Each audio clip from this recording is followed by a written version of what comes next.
All right, let's get start. Oh, wait. Kara, are we ready? Okay. Ready to go?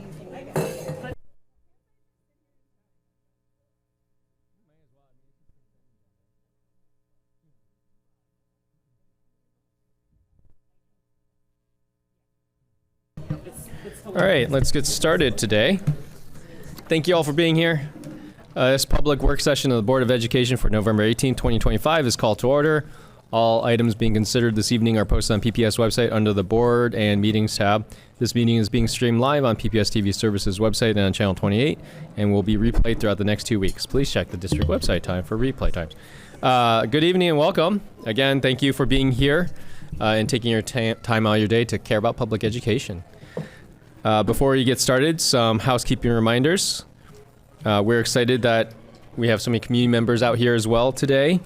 Just a reminder, if you brought signs, whatever, please keep that below chin level so the people behind you don't get obstructive views. For safety reasons, please keep walkways and aisles clear. There are stairs over there, don't trip. Also, just in general, let's be respectful to each other. We have a pretty full agenda tonight. We have a vote on consent agenda. We'll be receiving an update on the due diligence for the future site of the Center for Black Student Excellence. We'll also be getting an update on Enterprise Resource Planning Project and hear an update on property taxes in the Portland Public Schools local option levy from the economist for Multnomah County, Jeff Renfro. But before we begin, we have a few words from Director Sullivan. Oh, I'm going to. Yeah, I just wanted to share that I went to the Da Vinci performance of Prom School Edition Saturday before last, and it was just so amazing. They had so many people. I thought maybe the whole school was involved, and there was so much energy. Anyway, I wrote to the principal or emailed the principal to see if it was the whole school, and he said no, there were 90 students involved, and that's about a quarter of the population. And he said that I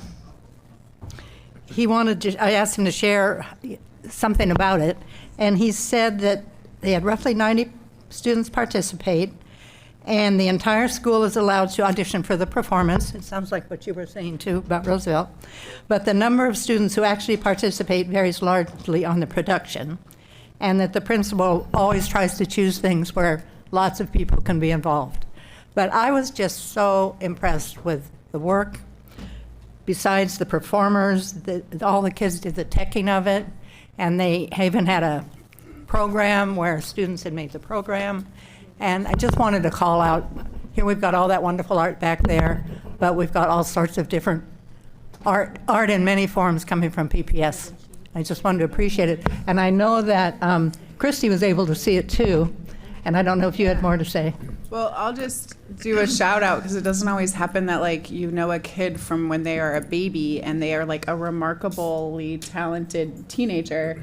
But the one who played the sort of main actress, Diva, that's, I've known that girl since she was a year and a half old, and she's so amazing. So it's just really cool when you get to see just the potential of people. Yeah, it was a very great show. Very good show. And I went with my two little girls and got to have some awkward conversations with the second grader afterwards because it's pretty PG-13. Yeah, it does. And he had also said that choosing the performance was very thoughtful, and that at first some of the parents thought might be a problem with the administration the way it is. Not our administration, but the administration of the United States. But they chose to go with it, and really was an example of inclusion and care, and it was very, very well done. I wept at the end. What? I wept. I cried at the end. Yeah. Thank you, Director Sullivan. I wish we had some visuals to go with that. Well, we should put that on make us on. All right, let's start off with the consent agenda. All right. Board members, if there's any items you would like to pull for separate consideration, please indicate that now. Ms. Bradshaw, are there any changes to the consent agenda? No. All right. Do I have a motion and a second to adopt the consent agenda? I feel like this is really loud. So moved. Thank you. Second. Thank you. We have Director Chase Miller moves and Director Sullivan seconds the adoption of the consent agenda. Is there any board discussion? Ms. Bradshaw, do we have public comment? We do. Want me to call Go him? ahead. Yeah, go ahead. Call them. Aaron Frazier.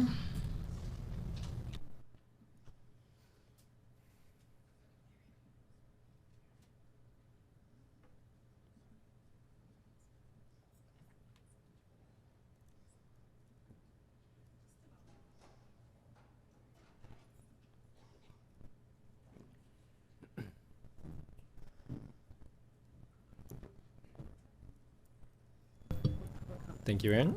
Hello, everyone. I Aaron assume you Frazier. know all the rules, so I don't have to go over them. So thank you. Yes, Aaron Frazier. I'm the executive director of the Center for Black Excellence, and thank you all for having me tonight. I did not get the confirmation email for this, so once again, we're in a similar position, but I will say that we've really got pretty clear things and pretty consistent things that we'd like to communicate to the board and to anybody who's watching or listening in. The first is that One North is a property that is in the heart of Albina, the historic, current, and future home of Black children and families in Portland. And though decades of systemic disruption and displacement have made it such that there really is no one place throughout the district that is going to be proximate to nearly all Black students, One North itself as the home for the Center for Black Student Excellence makes perfect sense. Nearly 40% of PPS's approximately 3,600 Black students go to school within 3.5 miles. And of those 3,600, 900 of those students are within a 5-minute walk to 10-minute bike ride. In addition, we have to remember that the CBSE is the district's part in a much larger project to restore and revitalize inner Northeast Portland, and in combination with the city's preference policy, with housing projects spearheaded not only by Albina Vision Trust, but also Williams and Russell CDC, Self-Enhancement Inc., the Urban League, and several others that will introduce hundreds of new units in the next 2 years, yet alone in the next 5 to 10, and for generations to come. This is a place that is not only where Black students are today, where Black families have legacies, but it's where they will build futures. Second, 75% of Portland voters approved $60 million for the Center for Black Student Excellence in 2020. Housing the Center for Black Student Excellence at One North will only be a fraction of that cost, a fraction. And to be clear, right, $37 to $41 million, significantly less than 60. We have to remember that while it would be great and we will be able to invest in other schools, in other school properties and other school projects that are also aligned with the mission for the Center for Black Student Excellence, we have to do that only after we have made sure that this property itself is everything that community envisioned it to be. And despite the narrative that folks are trying to push, students, families, educators, elders, and leaders of community-based organizations have been planning and dreaming alongside other experts, including staff in this district, since 2020 to get to where we are right now. Portland Public Schools itself hosted more than 100 community engagement sessions of varying sizes to develop the Center for Black Student Excellence vision, a 194-page document published in the spring of 2023 that outlines community hopes and dreams for the center. The district has also spent many years exploring properties and configurations for the CBSE that some people who are commenting now, tuning in now, weren't there for. That does not erase the work of all those people over all those years.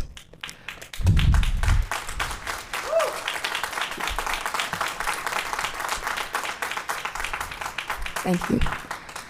And because we've taken so long to get here, I'm going to take just another minute. First and foremost, right, the CBSE's operational expenditures at One North are a drop in the bucket for the state's largest and wealthiest school district. And while we're talking about what would be a gap in operational funding that is just a little over $271,000, That is after tenant rents are expected to raise more than around $436,000 a year to assist with those operational costs. Moreover, sitting PPS school board members said in this very room just weeks ago in relation to varsity boys volleyball that $238,000 needed annually in perpetuity to sustain that team is, quote, really not that much money, and indicated they thought they could fundraise for it by the spring. Why is this any different? Finally, the CBSC will transform PPS from a school district that says it values community partnerships and family engagement into one that lives it. In May of 2025, more than 35 Black student and family serving organizations came together to sign on to a letter demanding the district finally make good on its promise of the CBSC. Together, we committed to working with the district and each other to put on programming to activate the space, to collaboratively fundraise to support the success of the center, and in doing so, to further this district's very own board goals and our broad community's hopes for Black students, families, educators, and community. Altogether, I would like to urge this board to continue with the progress that it has finally begun to make and make sure that it moves to a vote on the Center for Black Student Excellence on December 2nd. Thank you very much for your time. Great, thank you.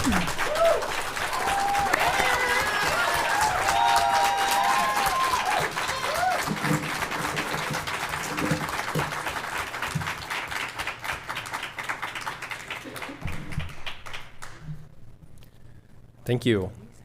We are still on the consent agenda. So there's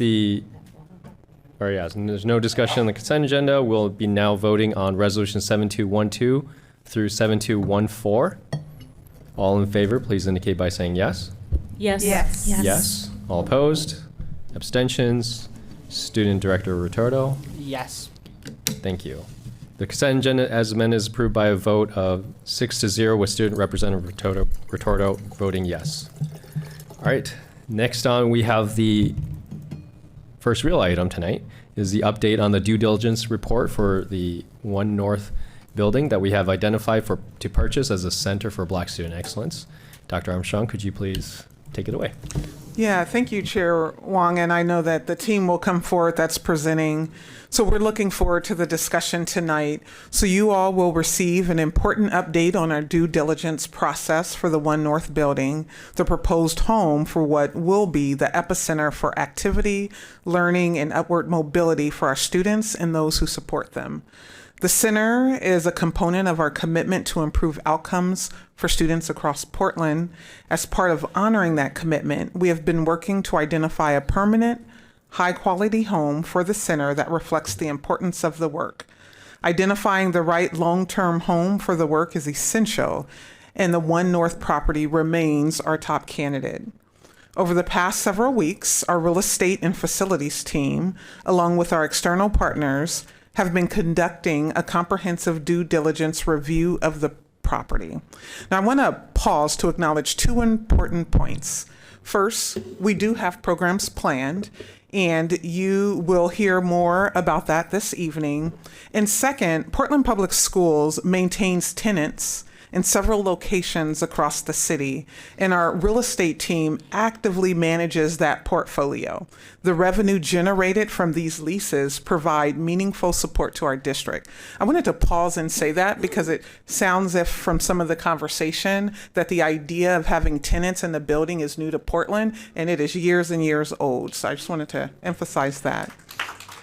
So tonight, staff will walk you through the findings from the analysis. And so with that, I'll call up our Senior Director of Family and Community Engagement, Nicole Watson.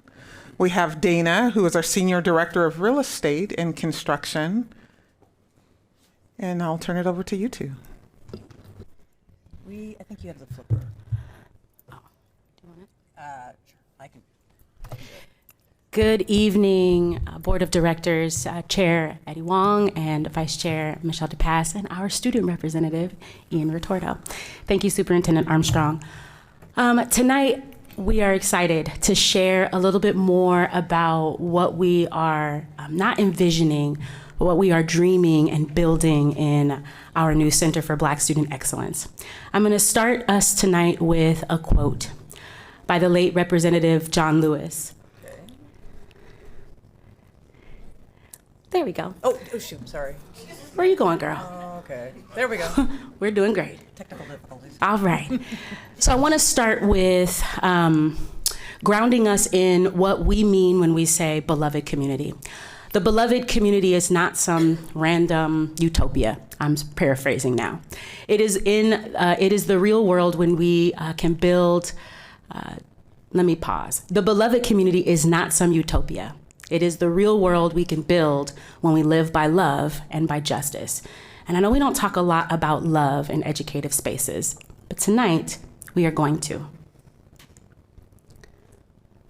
The living expression of beloved community. One of the things that we are developing alongside our Center for Black Student Excellence in the Office of Family and Community Engagement is we're leaning into what we are calling our dual capacity. And we're building capacity within our office, within our district, within our school leaders, within our students, and within our families. Within that developing framework, we are naming the Birth to Brilliance, is where our Center for Black Student Excellence is anchored among what we are calling a pillar or a principle we're naming as beloved community. The center, as you all know, embodies one of the core principles of what we are calling thrivability. And we talk about thrivability often, but we need to see that demonstrated not just in practice, not just in theory, but also in our posture as we move as a system, with love as our infrastructure. And so as we think about the Vision 194-page document, which we are calling our Yellow Brick Road, which leads us to how we are supposed to not just think about the system, but this systems level redesign that we keep talking so fervently about. The due diligence piece that we are going to name tonight will also talk about the feasibility study that translates the aspirations that we have for spatial design and what it looks like in functional possibility. And so each program, that area that we talk about, will place value into the space, and then each hub really becomes a manifestation of that beloved community in real time and in progress. This slide you've seen before, but what we really wanted to do is just make sure that we really anchor in this is the heart of Albina. And that's critical because that is the #1 selling point. And as to Aaron's point, the executive director of the Center for Black Excellence, it is everything that we envisioned and commissioned it to be. And not only is it where Black families currently live, but it is where we will build our future. I just wanted to directly quote that after tonight's remarks. And so these are some of the statistics that I know Dana will go over a little bit more in detail. I want to spend some time naming what we are calling Chappie East, our Michael Chappie Grice Center. And it's important that we split this out as we're talking about beloved community. So we think about this programming and spatial design. For Chappie East, it is envisioned as our programming space for connection, culture, and community education.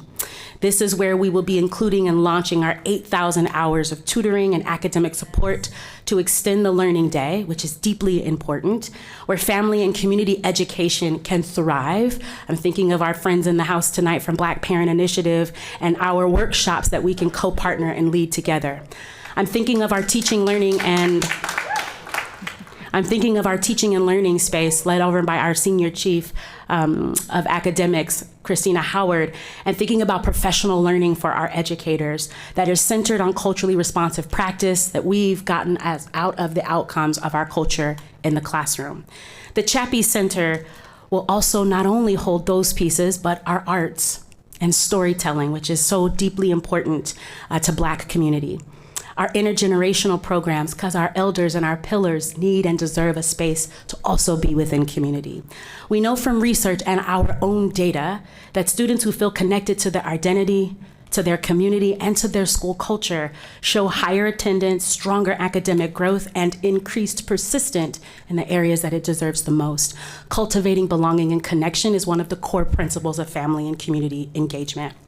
The programming in Chappie East builds that connection through culture as curriculum, turning heritage, storytelling, and collective care into conditions for achievement. But let me go a little bit deeper, and let me name 4 specific programming areas that I believe you can expect in the Center for Black Student Excellence.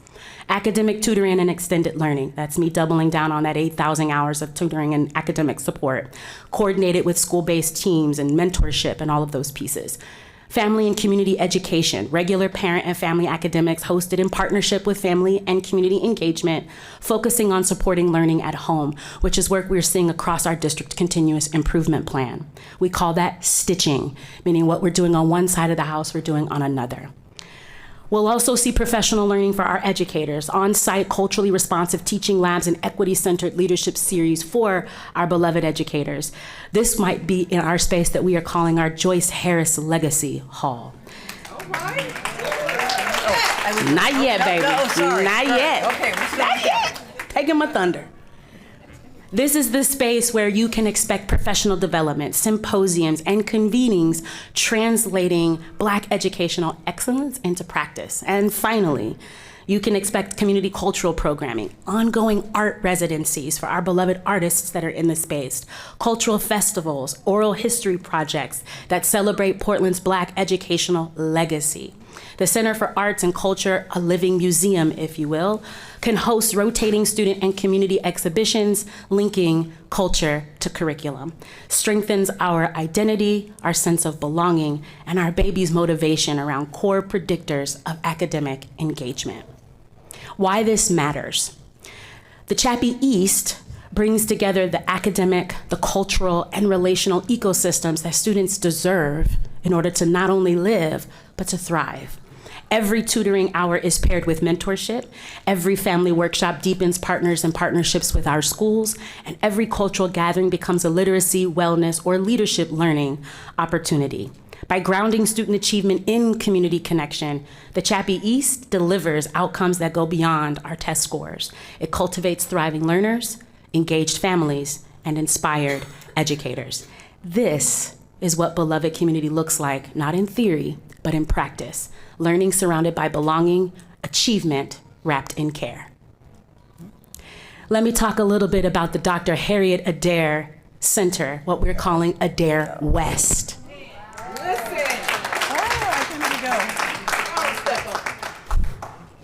Miss Kara, do you mind advancing the slide for us? Because it wants to be stubborn. Yeah, it's on. No, that's too far. We're doing There the we best go. we can. Yeah, we're doing it. Let me tell you about the Dr. Harriet Adair Center that we are affectionately knowing as the Adair West Center.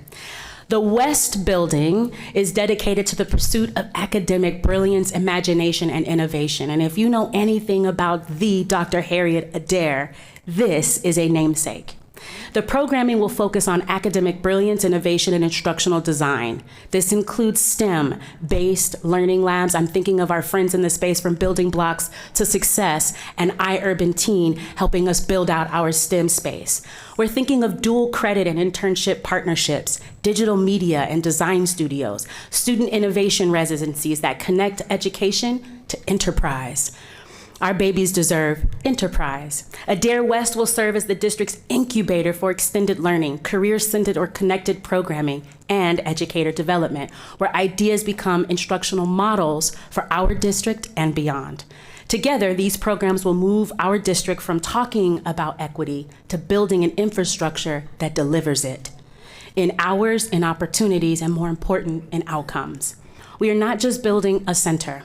We are building capacity, community, and a future pipeline for Black excellence in Portland. Adair West is where the district's commitment to academic excellence, innovation, and access gets to come to life. It transforms the traditional idea of school by offering students extended, applied, and accelerated learning opportunities that link directly to your very board goals for literacy, for math, and for post-secondary readiness. But let me talk a little bit about 4 areas of programming you can expect in Adair West. we're thinking of extended learning and academic acceleration. So when we talked about what we're seeing in Chappie East for our launching of our 8,000 hours on our community side, then we're thinking about what that looks like academically and innovatively when we think about that for our babies. Targeted tutoring and academic support, extending that school day for middle and high school students, tutoring that is coordinated with our academic teams, programming that is designed across our board goals, and our STEM innovation is absolutely paramount and critical. We've had a lot of conversations about AI, but unless our children and our families have a chance to access, then we'll only just be talking about it and not living and shaping and cultivating it. If Adair West is where students can learn how to shape the world, Chappie East is where they learn that they belong in it.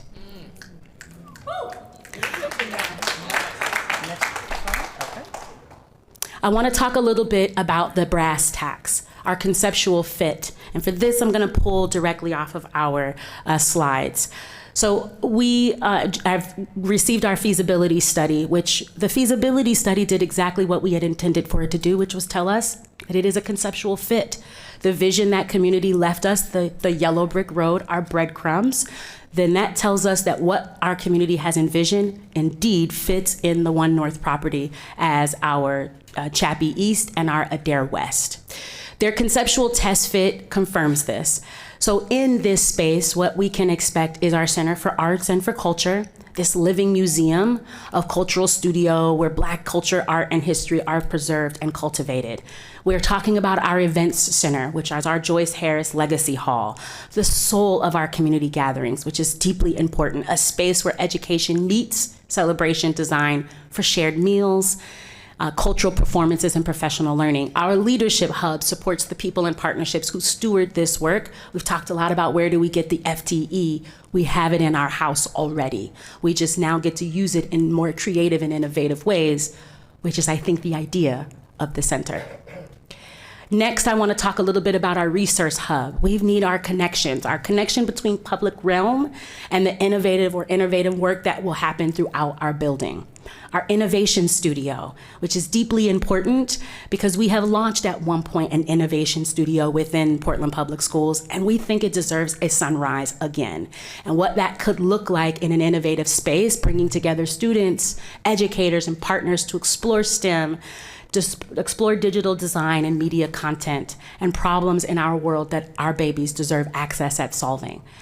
And then most importantly, wellness. We talk a lot about social emotional learning, having a movement and balance and collective space where we get to care and think through the whole child, whole adult, whole family, whole community.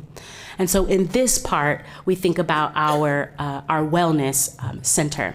I'm going to pause because I do believe that I want to hand it over now to Dana to talk to us a little bit about our building assessment, and she can go a little bit deeper. Sure, happy Hey, to. just before Dana goes, Yeah, I just want to absolutely. Sorry, pause Dr. to acknowledge the work that Nicole Watson has done in lifting up programming and all of the hard work.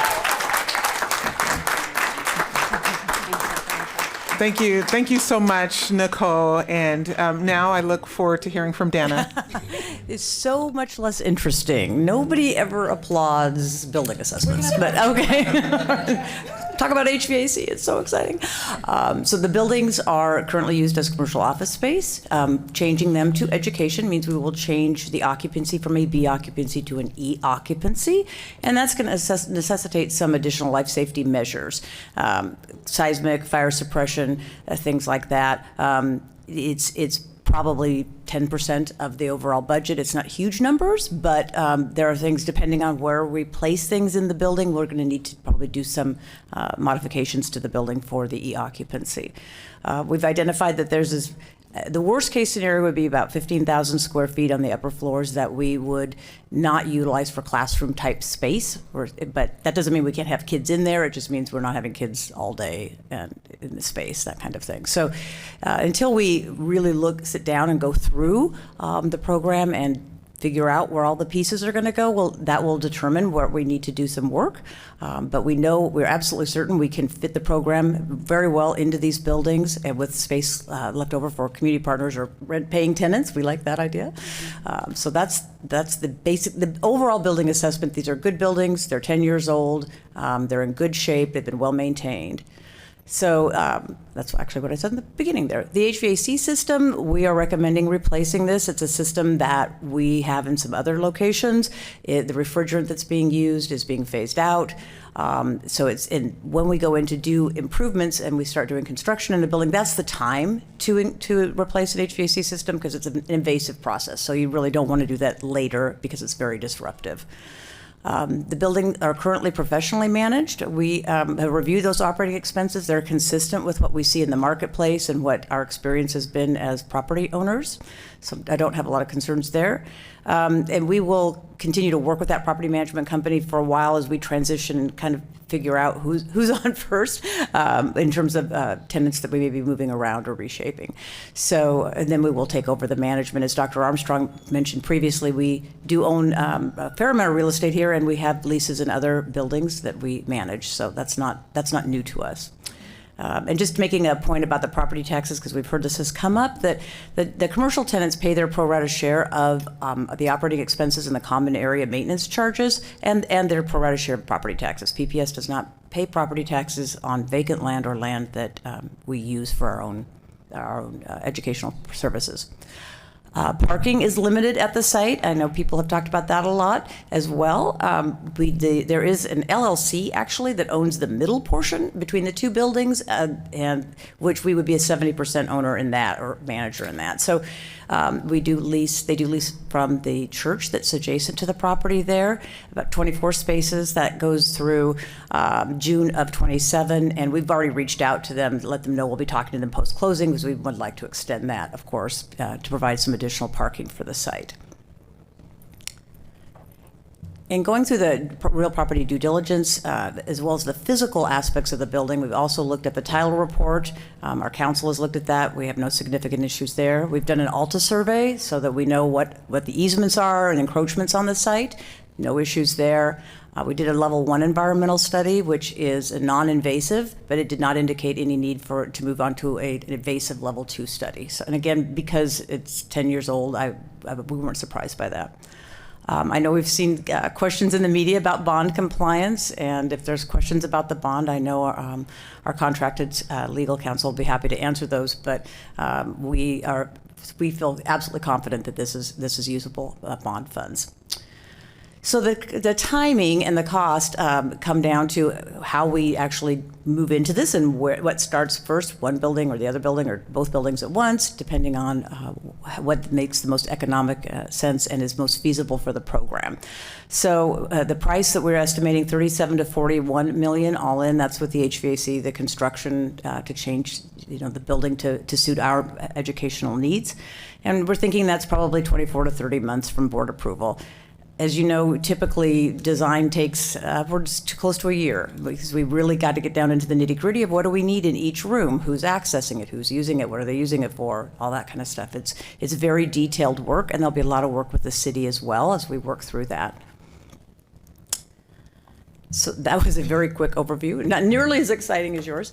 But at the December board meeting that we'll be coming back on December 10th, I think is when we would like to waive contingencies related to the building assessment and the due diligence. And we believe we're ready to do that. And so we'll be recommending moving forward with that and closing on the property.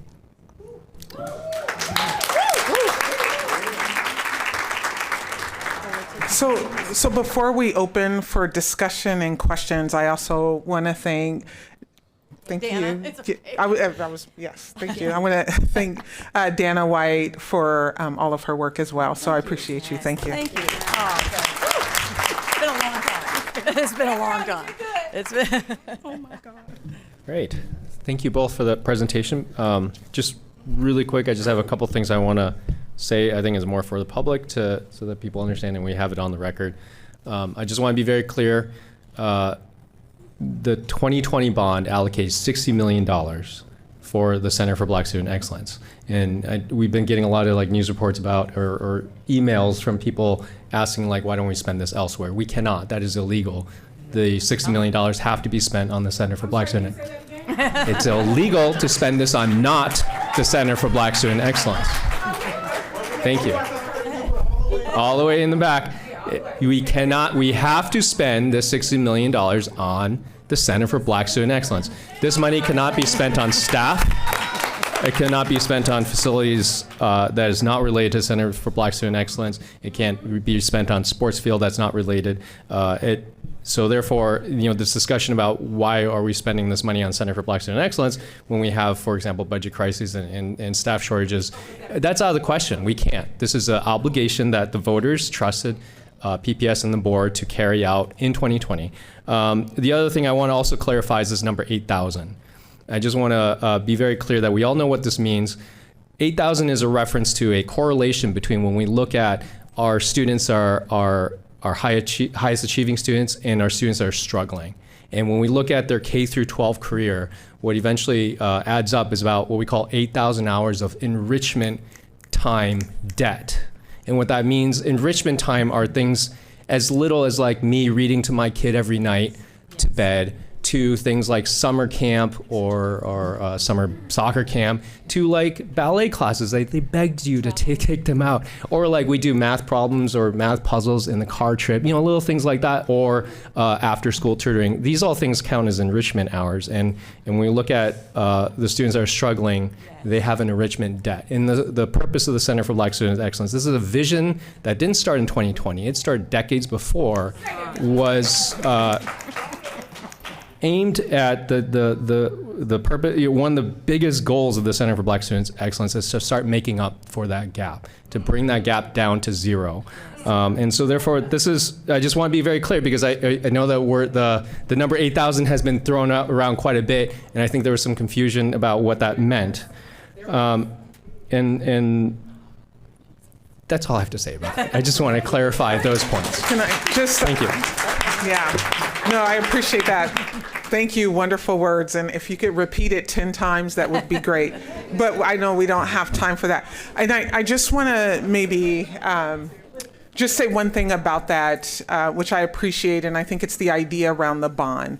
And I just want to be clear that we know that it was up to $60 million. And if we had found all in a place for $5 million, then we could spend $5 million and have $55 million left for other things.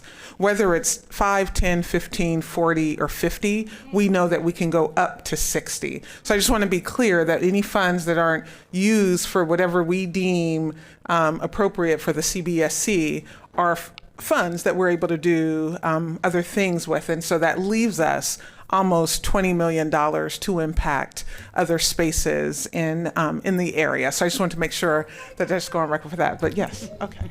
Yeah, thank you for that clarification. I just want to also add one more historical perspective. I've been in this position for 3 years. The search for a property has been going on since 2020. And just to kind of give some perspective, the leading candidate before we found the One North property was the Salvation Army site. And I remember it was not only a dump, it required a ton of work. It was very gross. It was in a location, not an ideal location. And it also would have required things like seismic upgrades, E-code upgrades, HVAC upgrades, all these things and I think if I remember correctly, actually I don't remember correctly because I don't remember the number, but it was pushing very close to about $60 million. And so I just want to kind of give a reference that there has been ongoing searches. This One North building is unique, and it presents a very big opportunity. So thank you. That's all I want to say about that. I'm going to hand it off to Vice Chair DePass.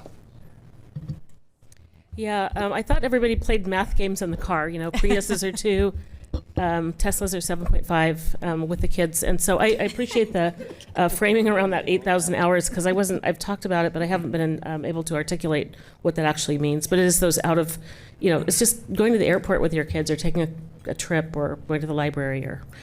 I had one question, and by the way, I appreciate this due diligence report. I have a background in facilities, and so when I thought, we're buying this building, I knew that no matter what we bought, whether it was a commercial building, whether it was a residential building, whatever we were going to buy that wasn't purpose-built for the center would need some rehabilitation. It was just the extent to which that rehabilitation is needed, the tenant improvements, and just, you haven't mentioned it, but there's also egress. Egress meaning, can large numbers of people exit a building quickly, but also the security. That's going to be a huge conversation about which doors open and who can get in, that I don't envy the people doing that exercise. So I'm really happy to hear about the work that's needed. It's not scary to me. I read through the engineer's report, et cetera. I had one question about the property management, because as we're talking about this delta in the revenues versus operating expenses, do we know what we're paying the property management firm I don't know on that an off the annual top of my basis? head. No. I was just curious, because if we, Typically, it's a percentage of the rents they collect. okay. Okay, so that was my question was, would there be a savings if we Bring that in-house. brought the property management in-house? Yes, I don't know the exact number of what that savings would be, but yes, we'll need to, like I said, we'll transition that as we work through the construction and things like that. And I see the value of having them, they have relationships with the current tenants. Yes. You want to keep that going. Yeah, so that's great. Thank you so much. I really appreciate that, and look forward to our engagement on the 2nd. Thank you. Director Sullivan? Yeah. And I'll call you. I remember last year there was talk about, as far as programming and paying for programming, that once we had a place, you felt there were lots of places, people that would want to help support programming. It's an investment. Do you One- still see that as a possibility? I think one of the things that I deeply appreciate about my partnership with Erin Fraser, our director of CBE, Center for Black Excellence, is one of the things that she says so poignantly is that people have a hard time investing in what they cannot see. But now that we have a North Star, now that we have something we can point to, yes, I deeply believe we can fundraise, we can get folks behind a vision, and we can build this out in a way that folks will want to get behind it and will be in line to do it first. Because I know we don't, as the district, don't have the money to really support the programming. So I'm hoping that's the case. I think what we see in the 194-page document is investment not just from the educative side of the house, but the communal side of our house. And so I think what Beloved Community is saying to you is we're not alone. And that they'll not only envision it with us, but help us build it for our children, for ourselves, for each other, that we're not working in concert by ourselves, but in concert with community. So I don't have a doubt in my mind that not only will we be able to fund it and be able to sustain it, it will thrive. And just a couple things. Thank you for that, Nicole. I also want to point out that we already make a multi-million-dollar investment in organizations that we believe wrap around properly our students to advance learning in the work that we're doing. And so I know sometimes there's like this belief that like once this center is in place, then we'll staff appropriately. We're already staffing and have support organizations that's helping us move the work. Yes. And the other thing that's exciting to announce is that the Center for Black Excellence, the organization, now has their 501c3 tax exempt status. And I'm sure that that will expedite in their fundraising and ability to be a significant partner in raising funds. Yes. And another thing, you already mentioned in the report Yes. that there were maybe some security concerns with the wellness center, and there would be more security concerns with all the different renters. And so I'm just imagining that would be taken care of. Yes, That was we a- will make sure that the babies are safe, Director Sullivan. Yes, we will. But what I loved about our tour that we got to have, I was, for those in the space, was gracious enough to be able to walk many of our board directors through a tour of this space. One of the things that we got to see in this space is that it is already fitted for some of those security systems. But to Dana's point, we would need to work with our design team to figure out what's going where and then how should we access it. But that's the fun part, is figuring out the so what, now what, now that we have this North Star that we can kind of point to. But we've already got the system ready for keys and badges and different things on one side than we've got on the other, different floors and different access. So I do believe that we'll be able to really get a little bit more granular with those details once we've closed and we've kind of gotten a design team in, and we can now start thinking floor by floor, room by room. And all this due diligence is being paid for by bond funds, right? I believe so, Yes, yes. yes, that's Yep, correct. yes, ma'am. Chair Retorto? Or Yes. Student so, Representative Retorto? Yes. I'm not the chair of this different one. So I had a quick, a semi-quick question. So about the financials. So the cost of the building is only about $16 million, but then and you guys separate out the HVAC you know, from the overall like maintenance. But I'm just interested what else is in there in terms of like that 25-30 million in terms of upgrades. That's you know? the construction for the actual building, the actual use. So depending on, like we said, what goes where in the building, we will need to do some construction so that they are classrooms, or it's a STEAM room, or it's a movement lab, or whatever it might be. That's the cost of doing that construction. And then additionally, there's probably about 10% of that we will need to do some probably seismic and fire code upgrades because it's an educational occupancy. Thank you so much. Sure, you bet. I have more comments than questions, but I do have a question or two. But as I was doing my prep over the last few days and reflecting on the decision that we're tasked with making about this Center for Black Student Excellence, the image that keeps coming to my mind is that of planting seeds. And in the CBSE, we are planting seeds in Albina. Going to try to not get emotional, but we have the very real opportunity to grow something really beautiful and past due here. And this is atonement work. This is restoring something that we have lost.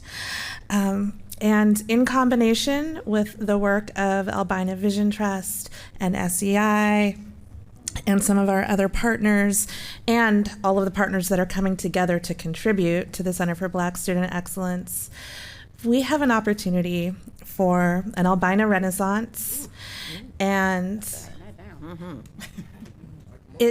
it's the manifestation of our dreams for our kids, for generations. I was at the listening session for Jefferson at SEI a couple of weeks ago, and what I heard again and again was, our kids will be the generation. And it gives me shivers.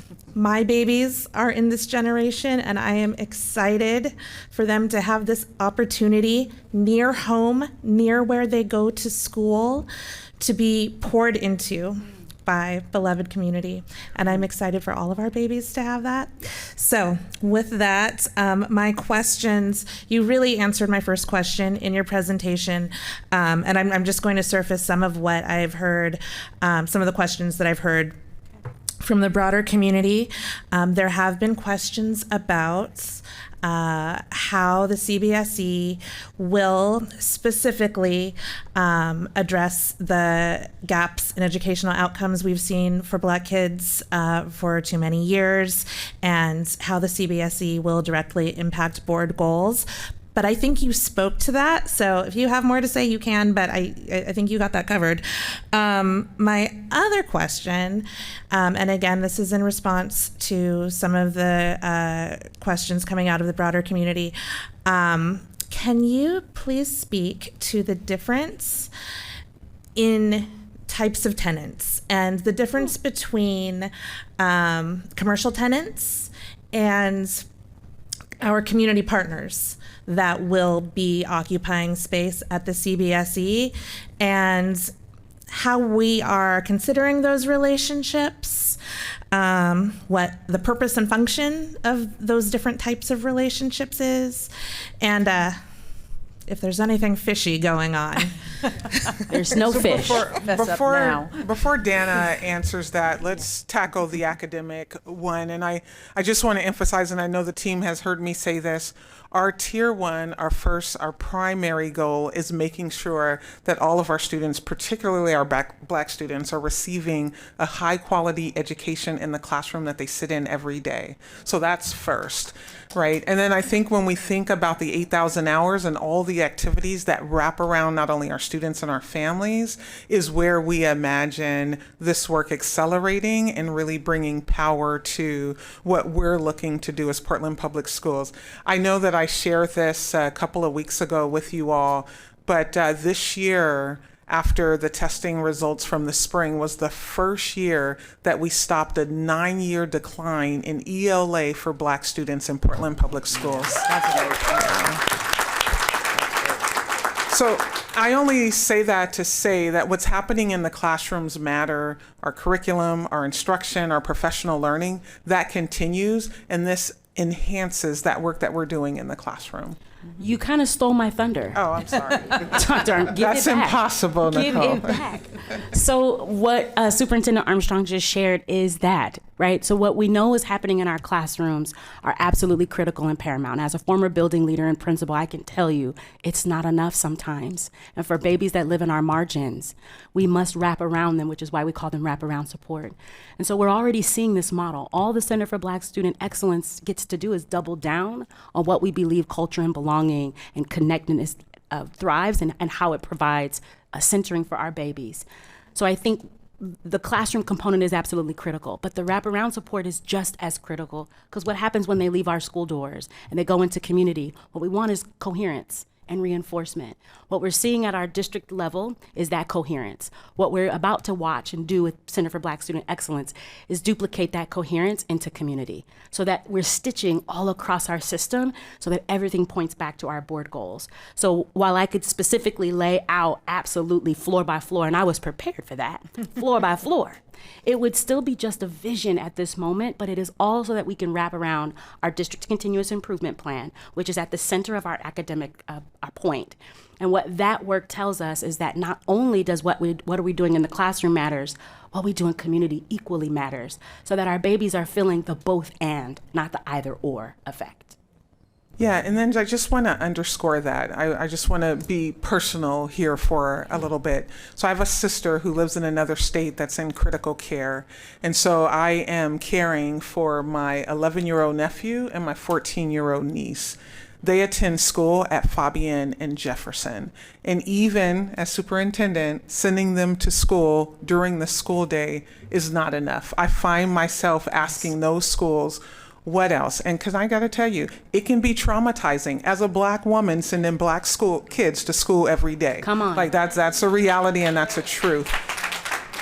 Knowing that what is there may not be enough. Correct. And so when I think of the Center for Black Excellence and all that it promises, that will be enough. That's right. Yeah. Thanks.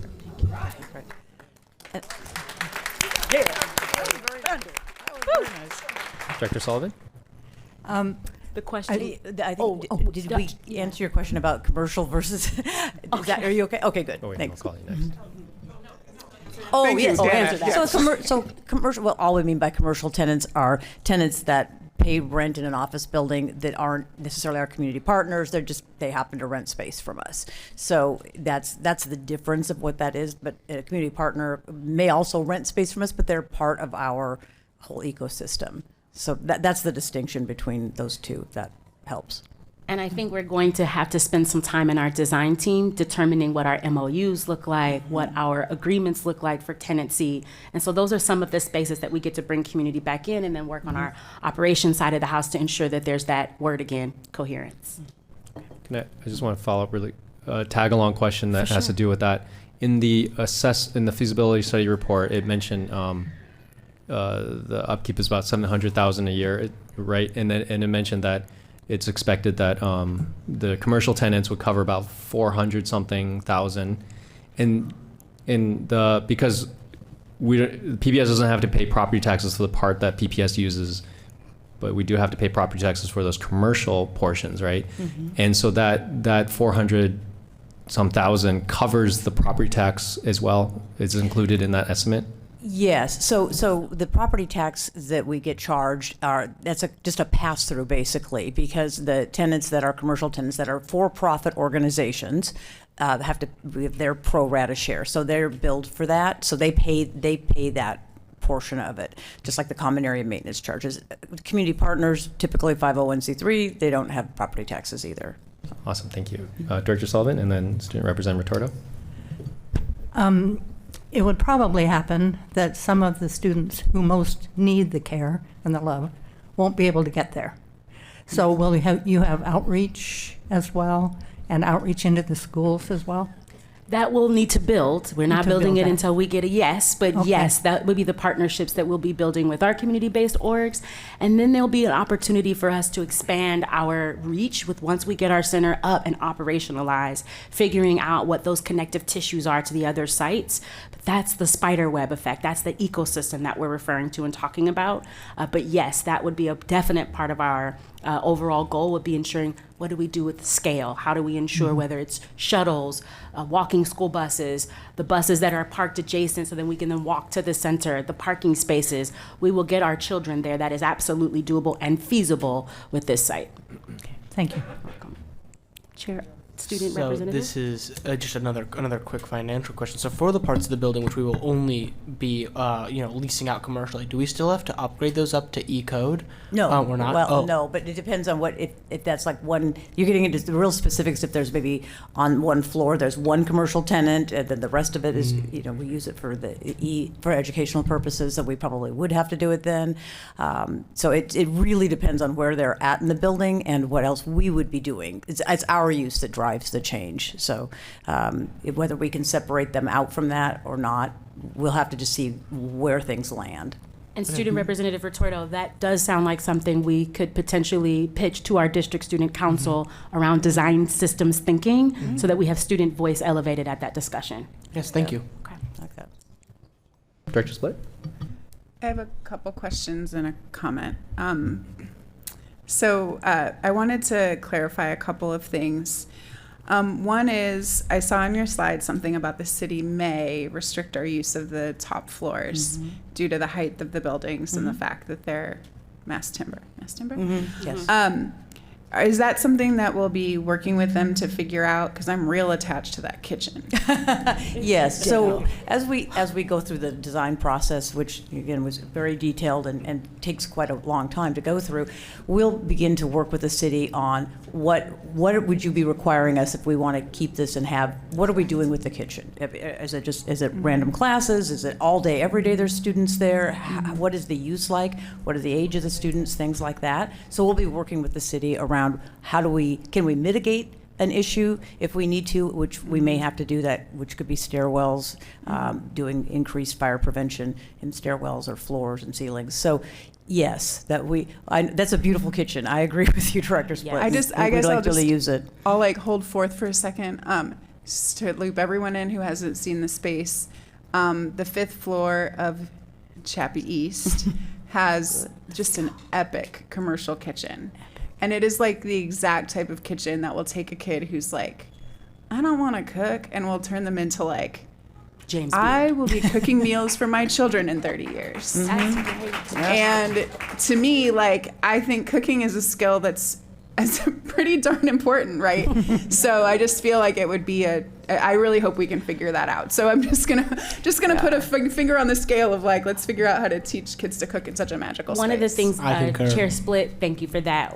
One of the things that I think is important to note, Dana, do we work with the city often, or are they an unknown partner to us? They're an unknown partner. I've Okay, never so heard they of them. know we're No. coming. All right. Yeah, They're a good. trusted Well, partner. And they're Yes. usually really good to Yes. work with on things like Maybe this. bring them to see the kitchen. Anyway, just a thought. Maybe it'll like open their eyes. Great. So I wanted to ask about that. And then I also wanted to ask about, so there's been a fair amount of chatter about the commercial tenants and people having concerns about that. And my understanding in reading some materials, I think, but also from chatting at the tour, is that most of those spaces are just leased through 2028. And it's almost 2026, which I know is weird, but it's true. And so that's pretty soon, frankly, where we could have turnover and change it and have it those commercial. So if people really do feel like having commercial tenants in this space is not a fit, that's a pretty near-term problem. Do you agree with that assessment? Yes, I do agree with that. And I think as the plans are developed and we look at those leased spaces and say, we're going to need that, we've got 2 years probably of planning and construction anyway. So then we're not going to renew that lease. We would let them know that up front. So Great. that, yes. So I think that as we plan through this and work out what goes where and when and how we stagger that, so then they may or may not, it may or may not be workable to keep commercial tenants. That's not the primary reason to own the building. We're not real estate Right. developers. Yeah. But so if we need that space, then we need it. But Yeah, but like partners renting Yeah. the space could Yes. still provide income that would be helpful for Yes. covering operational Absolutely. costs. Right. Absolutely. Great. Right. But doesn't necessarily need to be just like, I don't know who's there, the random dentist on the Right. third floor or whatever. Right. Okay. I'm sure they're lovely, but Right. I don't think there's actually a dentist on the third floor. I picked a floor that doesn't have a dentist on it. So I'm going to try, maybe be too cute by half, but I wanted to say two things. One is that I feel like when we have this conversation about this space, I want us to always try to get ourselves back to 2020 and what we were feeling at the time as a community, as voters, as people who decided to put $60 million for a Center for Black Student Excellence on a ballot. And in that moment in time, I think back to what Director Chase Miller said, that this was about atonement. This was about investing in a Black community that has historically been so discriminated against over and over and over again in Portland. And so to me, I want to just always remind us of that moment in time. And even though for some people that moment in time has faded, it hasn't faded for me, and I don't think it's faded for any of you. And so I just want us to remember that, because to me, I'm hearing like sort of an ascribing of details about what was in that bond, and the bond didn't get into those details about raising academic achievement or insert thing that you think we should be doing with the money instead. And I think we should be increasing academic achievement. I'm not trying to say we shouldn't, but I also just want to be clear that what I feel like we invested in was a Black-led effort to decide for yourselves what you wanted to do in Albina. And so to me, this is the too cute by half. Is everybody ready? There's an organization and an effort called Albina Vision Trust. This is Albina. You have a vision, and I trust you to figure out what you want to do in that space. And I will say one other thing. Like, anything that's under $60 million to me doesn't strike me as fiscally irresponsible. In 2020, voters in Portland who were really concerned with Black Lives Matter decided to trust you all to make a decision about your community and investment in that community. And so I just want to put that out there, that that's my motivation and why I'm just supportive of this effort. If it had come back and the building was in poor shape, something like that, I think we'd be having a different conversation. I think maybe it was surprising that the building requires as much investment, but it's still under that $60 million price tag, and it seems like a dream to me. So thank you very much for all of the work and for everybody who's worked so hard to bring this forward. Thank you. I think a barbecue invitation is forthcoming. Director Engelsman? Hi, thank you. Can everybody hear me? yes. Yes. Okay, thank you. Sometimes my headphones don't work. First of all, I want to apologize to everybody for my not being there. 2 months ago on September 15th, I realized that I had a family engagement, i.e. my twins' birthday, which I've known was happening for 12 years, was happening today. And I asked that we could reset this, and we were just unable to find another time. There's a lot of us with busy schedules. And so we kept it on today, and I thought I was just going to miss it. Frankly, because I thought this was happening last week at the FIO because of our conversation in September. So I'm calling in. I'm only going to be here for this conversation because it is so important. And then I'm going to go down and blow some candles out with my kids, who I'm excited to celebrate with. I want to say first to Nicole, thank you so much for this programming layout. It was very impressive. It was very inspirational. I was really moved by it, and I'm really excited by it. When I sat and had coffee with Aaron a few months ago, it was the same ideas, not laid out like this, of course, but just same vision and the same excitement. And it was palpable, and I felt it, and I feel it today. So I'm really grateful for that. I think our community listening, I know some of you think only 12 of us are listening, but I know that more pay attention. So this is exciting stuff that is being put forth. That said, and I will mince no words, we know the federal government is watching Oregon, so we have to get this right. We have to make sure it's right. I'm asking the questions that I'm asking in September, and I'm asking tonight for a couple of reasons. The first being I'm a lawyer. I can't help it. I look at this kind of stuff, and I look at it with a different lens than others look at things. And two, because I want to make sure that any decisions we make don't set us back as a state, as a community, as a school district as a whole, because I am worried about that, about the federal government. So my questions I start with, I understand there's some conversation about parking. I have heard a little bit of answers, but I will frankly say I have not heard, and I would hope by December, maybe you have answers today, the transportation needs for the kids to get here. The deck to me suggests that maybe yellow school buses will be used, which I said in September, we don't have any money for that. We had to cut school buses to, well, we, the board at the time, had to cut school buses significantly. So our elementary schools are finishing and frankly, starting and finishing at times that are just not good for our kids or for our working families. And so I would love to hear, if not today, then by December, a concrete plan for how to get our kindergartners from Far East or West Side on their own, because they have working parents, to this regularly. I don't know if you have an answer for that today, or if that's something that can just be worked on and brought back. I'll just pause for see if there's an answer. If you want to, I can. go ahead. I think this is, can you hear me, Director Ingelsman? I can. Oh, yeah. Thank you. Okay.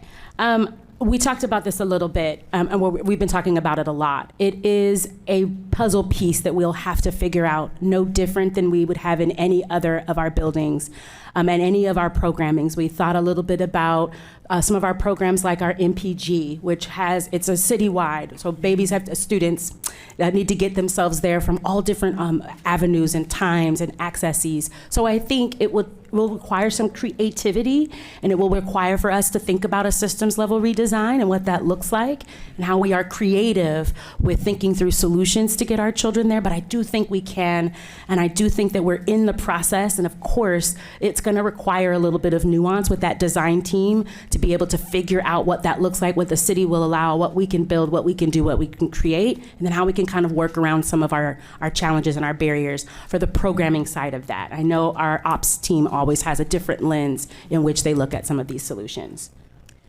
And I think that does depend on how many kids from what areas and things like that. I don't run transportation. That's way above my pay grade. But I know we do have space there to pull in small buses, things like that. Mm-hmm. There's other ways that we transport kids. So it's definitely something that needs to be considered. But we're confident we can make it work here. Can I share something anecdotally as an answer to this? So, because I asked about this, the meeting I had COVID when we last talked about this, and I had the executive director of Black Excellence follow up with me about it, and she runs a bunch of programs for Black kids in Southwest Portland. And I asked about some other schools that had a high Black population, and she's in the house. Yes. And she told me anecdotally, and hopefully I'll get this right, that they had really fretted a lot about transportation for getting kids to events that were outside of like Southwest Portland specifically, and spent money and had plans, and then in the end it turned out that the families were getting themselves to anything that they felt drawn to and that was important for them to get to.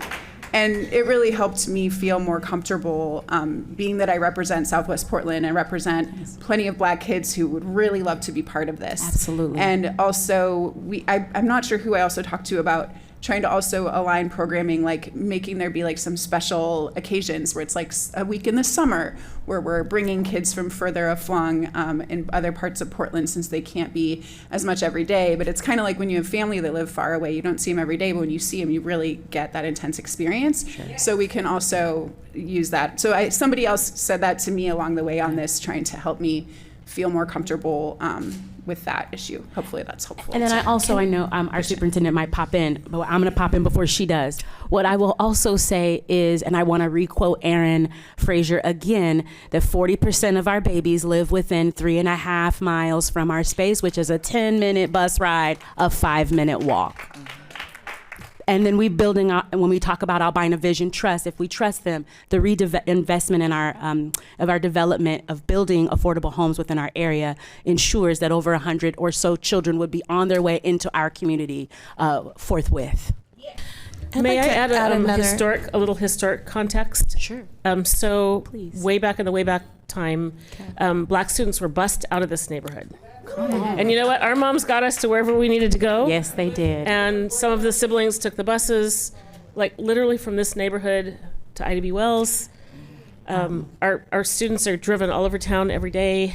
We get the kids where they need to go, and we do have a good bus service. It's fallen out of favor with today's kids, but a lot of kids take the TriMet. One of the things that we, and by the way, a friend of mine, a neighbor's 9-year-old rides her bike all over Albina by herself. She's 9. Some of the conversations that we have been having with our community partners around the building of our Chappie East and Adair West have been the resurfacing of trauma around our bus project. So we've been in communication with Kimberly Moreland around our Oregon Black Pioneers and our busing. And what I did not realize was my own father, who went to Franklin High School but grew up in Northeast Portland, was bused to Franklin High School all the way, but he was a student. It wasn't Franklin, it might have been a different elementary school, but he was supposed to be at Boise and was bused all the way near Franklin, which is where he ultimately went to high school. So what we see this as is also when we talk about atonement, we talk about repair. And so what the Center for Black Student Excellence does with Chappie East and Adair West gives us is reconciliation, a place for us, a living room of sorts for us to return to, not just for the babies that currently live there, but also for those that had been displaced to return. I would like to add something anecdotal also. As I've been reflecting on this and the question of transportation and location and historical significance, this project has made me think about the Jewish Community Center, which is located in Southwest Portland, in the neighborhood that is the historical home base of the Jewish community in Portland. And while Jewish folks who still live in that neighborhood use that center regularly, so do Jewish people from all over the city, because you go to where your people are. And I see my friends from Kairos in the house tonight, and they can tell you that families come from all over Portland and Vancouver and Gresham to bring their babies to school at Kairos in the Humboldt School building. Just like my mom drove me all around town to go learn from Joyce Harris at Ask OMSI back in the day. We make it work. We get to where our community is, and there is precedent for this. We're not trying to reinvent the wheel here. Thank you. Thank you for all of that. That was really helpful for me. I do want to clarify something. 3.5 miles, I don't think you meant as a 5-minute walk. I don't even think it's a 10-minute bus ride. But it is quite a distance for kids to go, and I appreciate that people will make it work. But 3.5 miles is basically from downtown out until about probably Mount Scott, and that's about a 45-minute to an hour bus ride out in the Foster Powell neighborhood. Just for some kind of thoughts. Certainly, I appreciate that 9-year-olds can ride their bikes, but I don't know that any 9-year-olds will be able to ride from the west side or from Bridger or even Fabian down to there. So I'm glad that it is on people's minds, because I do think that, and I know from my lengthy experience of working with kids who don't have anybody who can just drive them around or get them where they need to be and are doing this on their own. It sounds like there are going to be lifts to get them, not the Lyft Uber, but LIFTs to get them where they need to be. But we cannot pretend that every child out there who needs the center has someone who can get them there, because they don't. And whether they're in kindergarten or 9th grade, there are going to be a lot of kids who are half a mile away or 5 miles away who are going to need more than the idea of a yellow school bus and a lot of help to get there, because those kids need to be there. So my next thought, I have a few, and I appreciate the time. So today I was at a Stand for Children event with a number of other PPS people and directors, and it was great. And the conversation of chronic absenteeism came up there, and it's come up at our board meetings a few times, and it is a problem that the state, that the nation, that the district grapple with. And so I guess my question is, and someone, I wish I was there in the room, it's easier to see faces talking, somebody raised this question of, for kids who aren't going to school, I think it was Director Sullivan. So there are a lot of kids who either aren't going to school at really at all or aren't going to school regularly. And so how do we get them there? And, do we have the wraparound services going to find them? Because those are the kids that they need to be in school. So these wraparound services hopefully can get them into school and help them that way. And then also, how do we get them to the CBSE? Because if they're not going to school, they'll come to the CBSE. I don't know, but maybe they're just not going anywhere. And those are the kids we need to find. So how do we do that? May I just wanted to jump in. Thank you for that question. I just wanted to jump in and state that our attendance percentage average is the highest that it's been. And so we're really excited about the intentional focus that our building leaders have had on attendance. It's paying off due to their hard work. And so we do believe that, right, students need to be in class to learn, just like they would need to be present to access resources. But that's one of the reasons why you heard earlier Senior Director Watson talk about the birth to brilliance. Because when we think of like the epicenter or the ecosystem of a family, this work isn't just about the students that we educate every day. It's about their support network and how we grow and strengthen that. So, I know from experience that students, may opt out of school because of anxiousness, not feeling like they belong, not feeling like they're in a safe space, not feeling like they can access the learning. The purpose of this center is to get at that. Yes. Yeah. Thunder gone again. So, really quickly, Director Engelsman, I think you bring up two great points about the physical location of the building.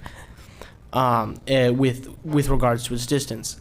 However, personally, I don't see this being different at any other building that we would choose. And as Chair Wong said at the beginning of this meeting, a Center of Black Student Excellence does have to exist legally, and we have to spend $60 million on this.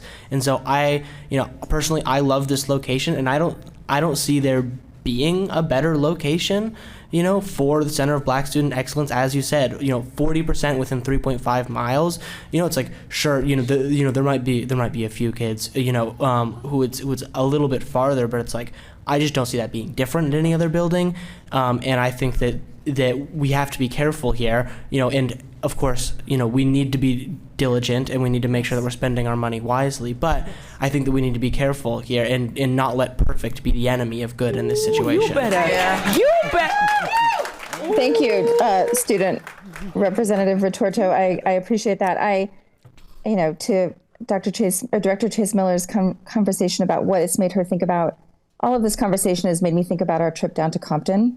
And down there, we were in two schools, and the in-schools were where things were happening. We walked away thinking, oh my gosh, that was happening right inside the school. The kids were going from one classroom to their STEM, to their computer room, to their electronics room, to their whatever they were doing. I mean, we saw dozens of rooms right inside of the schools. And so I'm thinking about that and thinking, yes, we have $60 million to spend. We don't legally have to spend all 60. To Dr. Armstrong's conversation about if we were to spend 5, that would have 55 left over. We can put that elsewhere, and it could go directly into George, into Tubman, into Fabian, into Jefferson, like directly in the classrooms there, or to build new classrooms. So that's what I'm thinking about what we walked away from seeing in Compton, where the kids were just in the very buildings that they go to school in, and then moving right over into something else that was extraordinary and was right there and available to them without all of these other concerns. So I hear what you're saying, but I also push back a little and say, we have so many buildings. I was just touring Harrison Park, and it's a new building, and there are probably a dozen classrooms right in that middle school that are not being used, and would be readily available to move in ready instead of this 2.5-year delay. I have one question, and I think it's really important to recognize that a lot of the kids that are going to be going there are going to be little, and this space has no outdoor space. And we all know, everyone in this room agrees, I hope I'm seeing nodding, that kids being outside is important, and kids having playgrounds and places to move their bodies and places to bond with each other without actually having to sit in a circle and talk, because that's how they play nearby each other. And so I wonder, is there a design conversation happening about making this building something that is little kid friendly.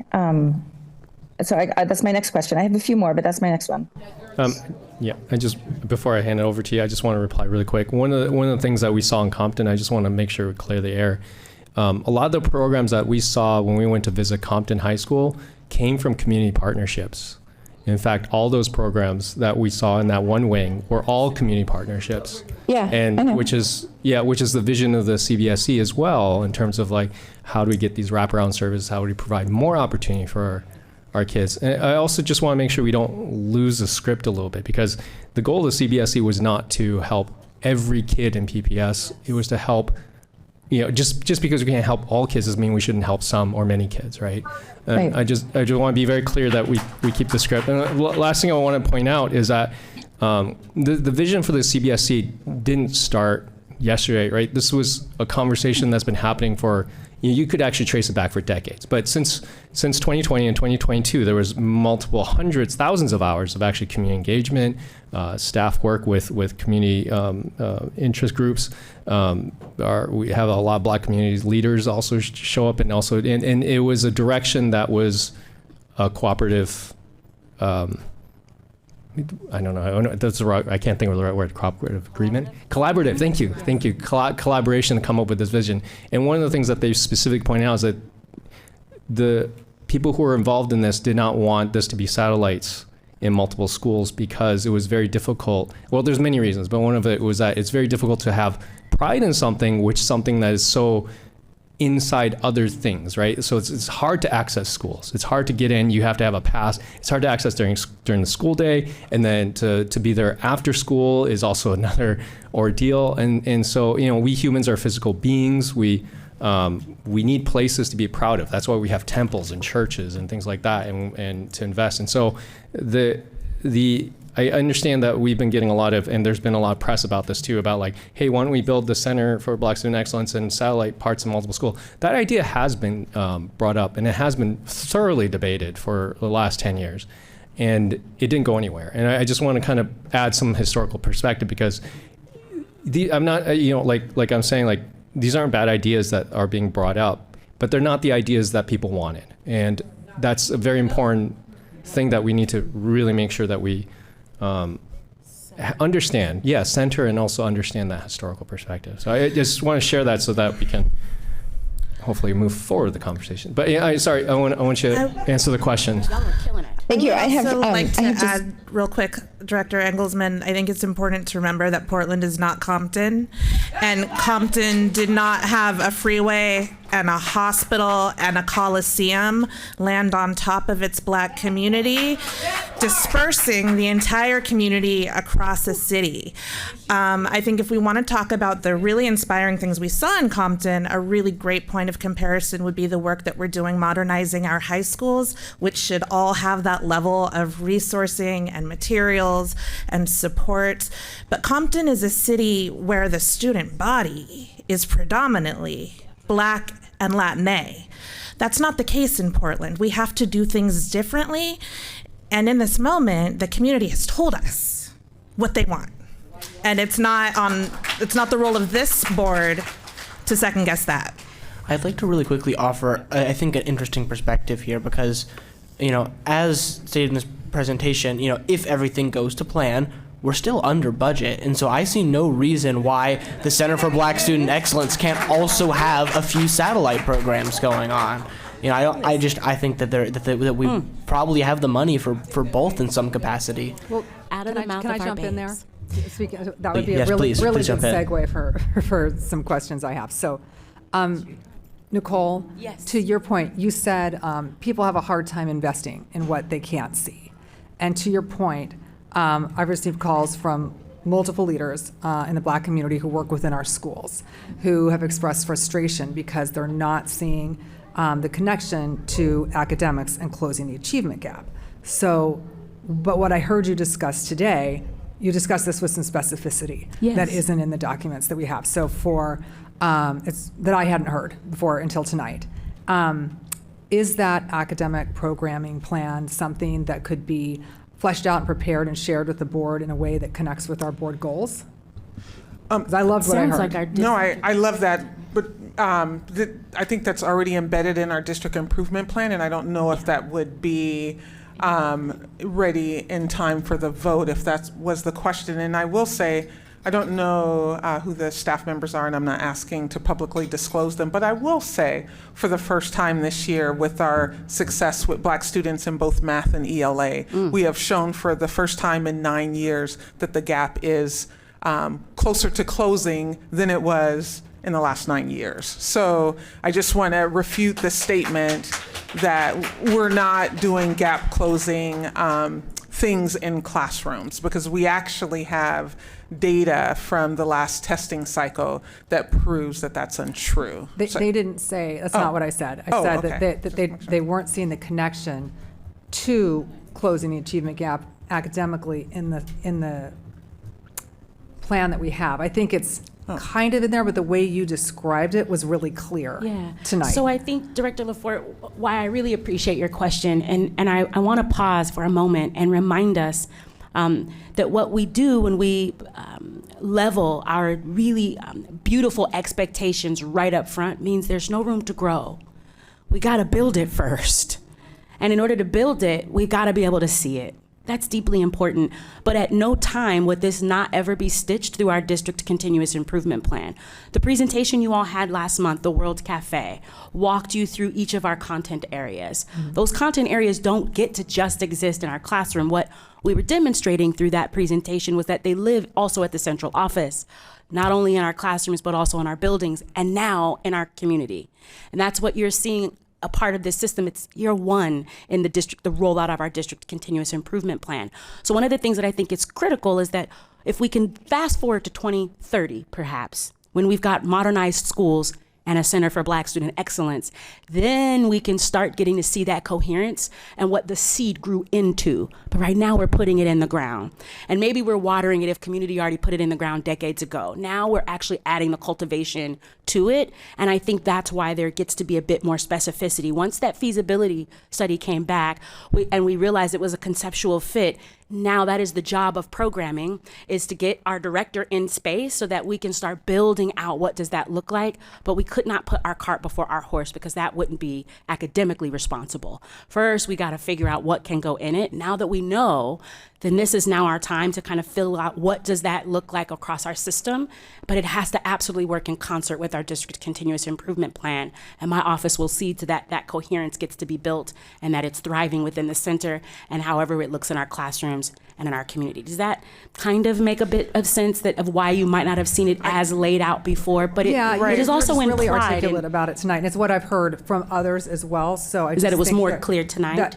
Well, I haven't heard anything back about that, but I can tell you just based on the feedback I've received and how even I felt like you made me feel a lot better about it, the way you spoke about it tonight. So and I hope with thank you each time for I get that. to be before you, I get to be more clear. But it's almost like we're kind of waiting for the picture to come into clarity so that then, like true educators, we get to build the teachable moment around it. Right. If I go into it already with that, well, then I'm not building with the center in mind. And it's important that in design systems thinking, we keep the problem in the center of our discussion and our collaboration. So I hope with each time I'm before you, things do get a bit more clear. But I also hope that it is implied that any center that we have, whether it be in a classroom, whether it be co-located in a site, or whether it be our building that we're going to build, that it's implied that a part of our academic is the connection and belonging. That is bringing about student outcomes. Our street data is a bit different than what we see in our test scores, but this improves academic performance when our babies feel better. Right now, you all know that we're engaged in our successful school survey. It's open until December 8th. I hope everyone in this space takes an opportunity to take care of our, but why we do that survey so that we know how climate is impacting our babies and their experience. And what we've learned from that data is that that's some room we have to grow, and one part of our center helps us stitch that part of our work together by giving a space where culture and belonging can thrive, so students get to see themselves, be in affinity, be connected to the space that they might have been displaced from, or a space in which they currently live. And I think this, like, well. I really appreciate what Nicole Watson has said, and I think what she's emphasizing is that as we advance in time and we know more, we're able to share with greater detail and clarity. I think that's even the whole intent around the due diligence process. We understand how much some folks value the written word, and we will make sure that we publish documents that speak directly to the things that we said tonight. Yes. But it's just that that's going to advance as we go. Yes. Thank you. It's not a bad thing to have in writing, just in terms of institutional knowledge and materials that we can reference. But I wanted to talk about actually we've talked about this in a couple different ways up here tonight.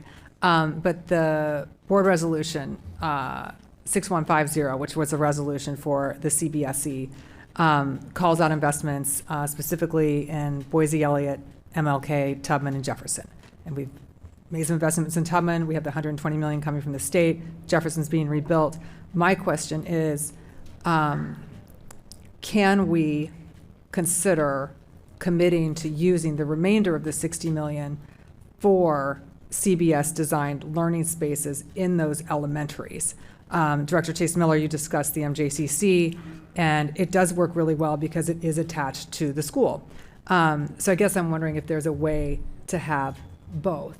I hate to see, I'm all for using all of the money for what it was intended for, and I would be really excited to see what the remainder is committed to our elementary schools, because I feel like that's a way to have, hubs and kind of an entryway for younger students to see what could be possible at the Center for Black Student Excellence. And it could be, it's something that's there every day and be activated by CBSE every day. Do you see kind of what I'm saying here? Well, so all of the people that were on the steering committee for 4 years are all in the audience. And so I think anything that needs to come from them, needs to come from the community. And I think that's how it's always been envisioned. But I did hear the superintendent tonight mention that of the surplus funds, if anything remains, that would be a great opportunity for us to talk about ways that we can allocate those funds differently post renovation and construction. So I don't think that it's off the table. But I definitely think right now my ultimate focus is making sure that what we are building is the conceptual and programmatic fit for our babies and families.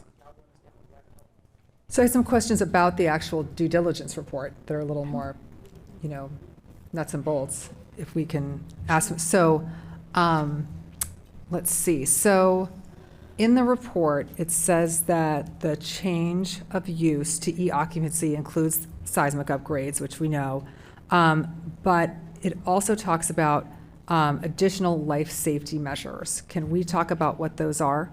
That's typically fire code is additional life safety, and seismic as well. Those are also life safety codes. And egress. Egress, right.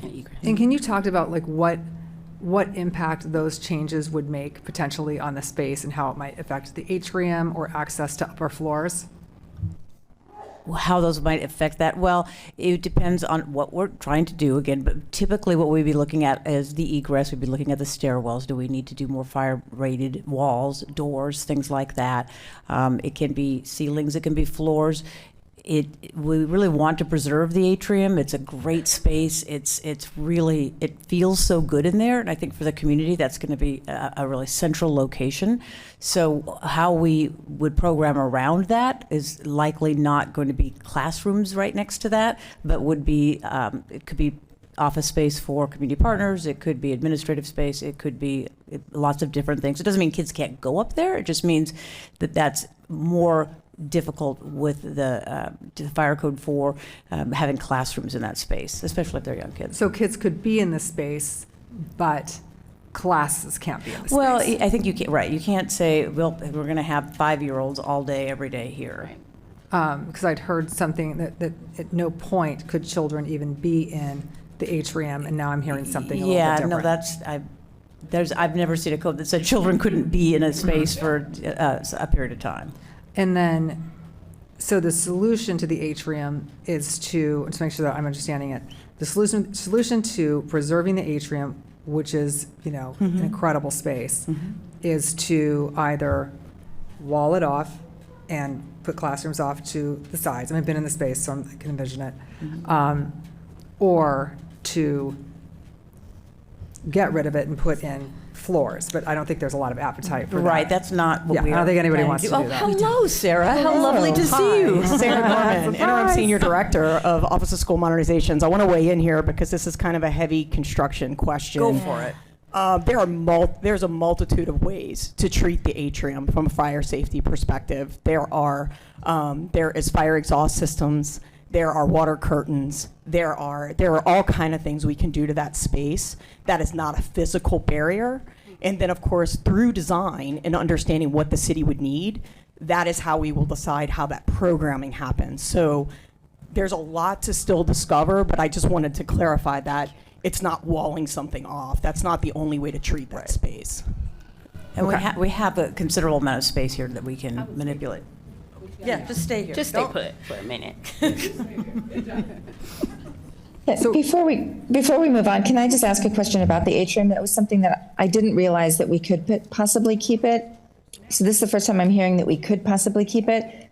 Can we keep it and also have classrooms there? Or if we keep it, we can have children coming and going once in a while, but it would have to be office space. Is that what I'm understanding? Yeah. I don't think we know the answer to that yet. Okay. I think we still have to go through our due diligence and through design to understand what the requirements will be for that space. But that is something that this team will definitely take a look at and be able to get back to you on. Thank you. Well, I guess I would say that I don't know that it is a design question as much as a code question.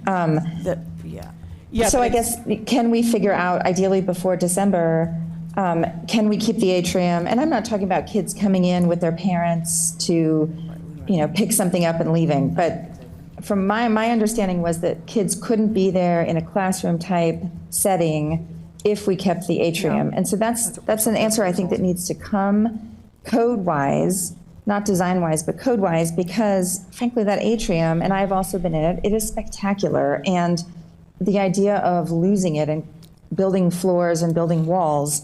We're not intending to lose that. Okay. No, we're not intending to lose that, Okay, Director. then I guess my follow-up question, if we're not intending to lose it, then I would need to know that kids, so if we're not intending to lose it, and we can't have classrooms then on 2 and 3, because that's when the atrium is, and we may not be able to have students in classrooms on 4 because of the top level, then we can't have students at all in that building, and so we're moving over to the other building. That's not I don't think correct. that's what.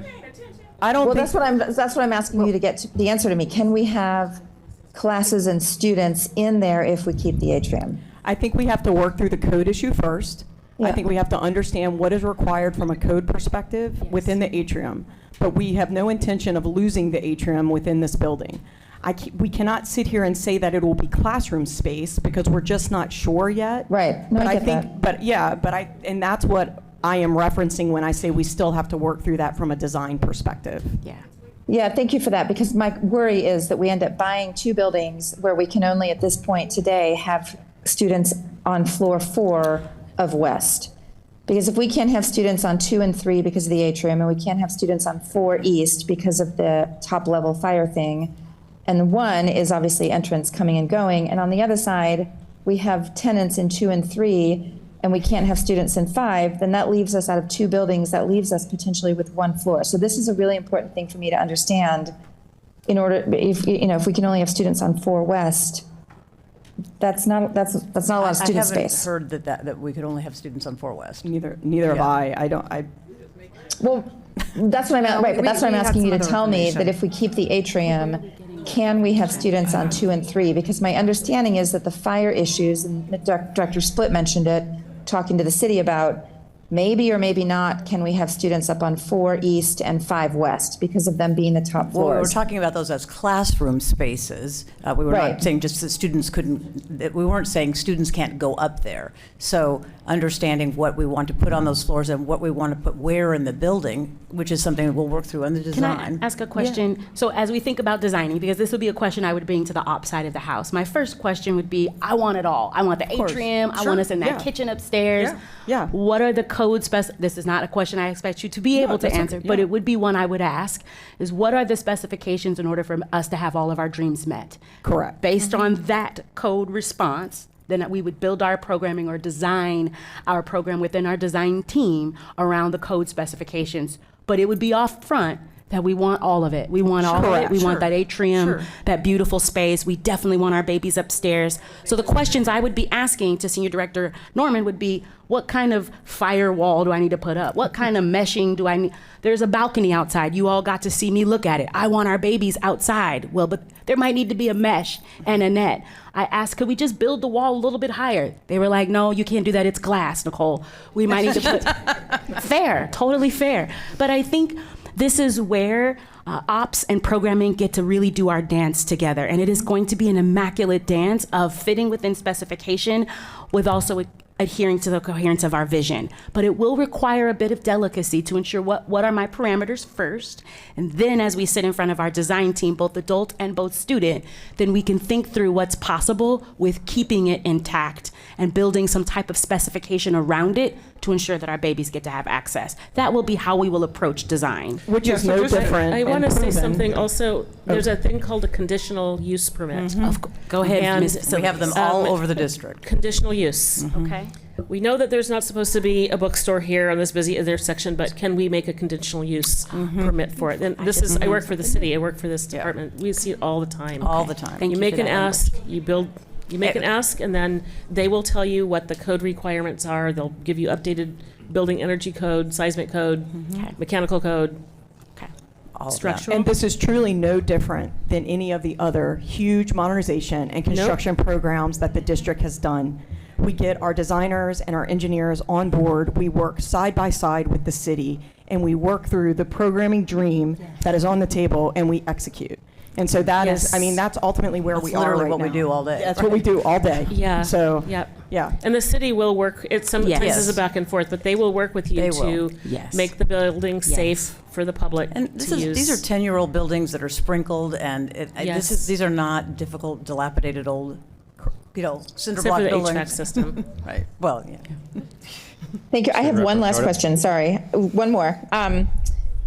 So the operating expenses, that's different than property taxes. I just want to be clear about that. That's not, I don't think operating expenses include property taxes.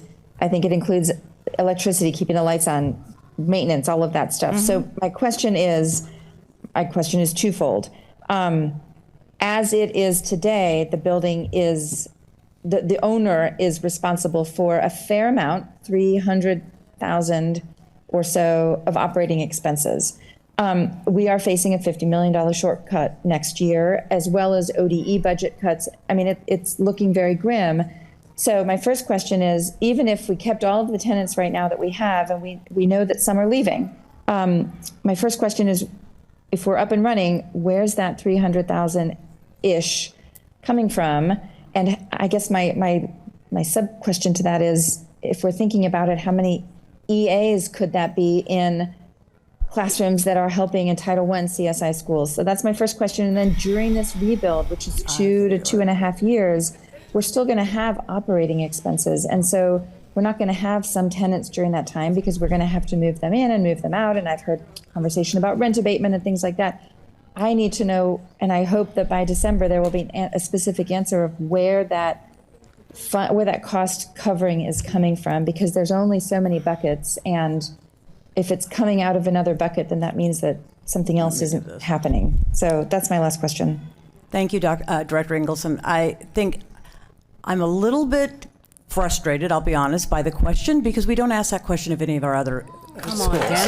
I mean, we didn't say we're going to build an MPG building at Benson. How are we going to pay for that? Are they going to pay rent? That kind of stuff. This question does not come up in any other place. I appreciate that we have a tremendous budget problem. I get that. Believe me, I saw the budget book.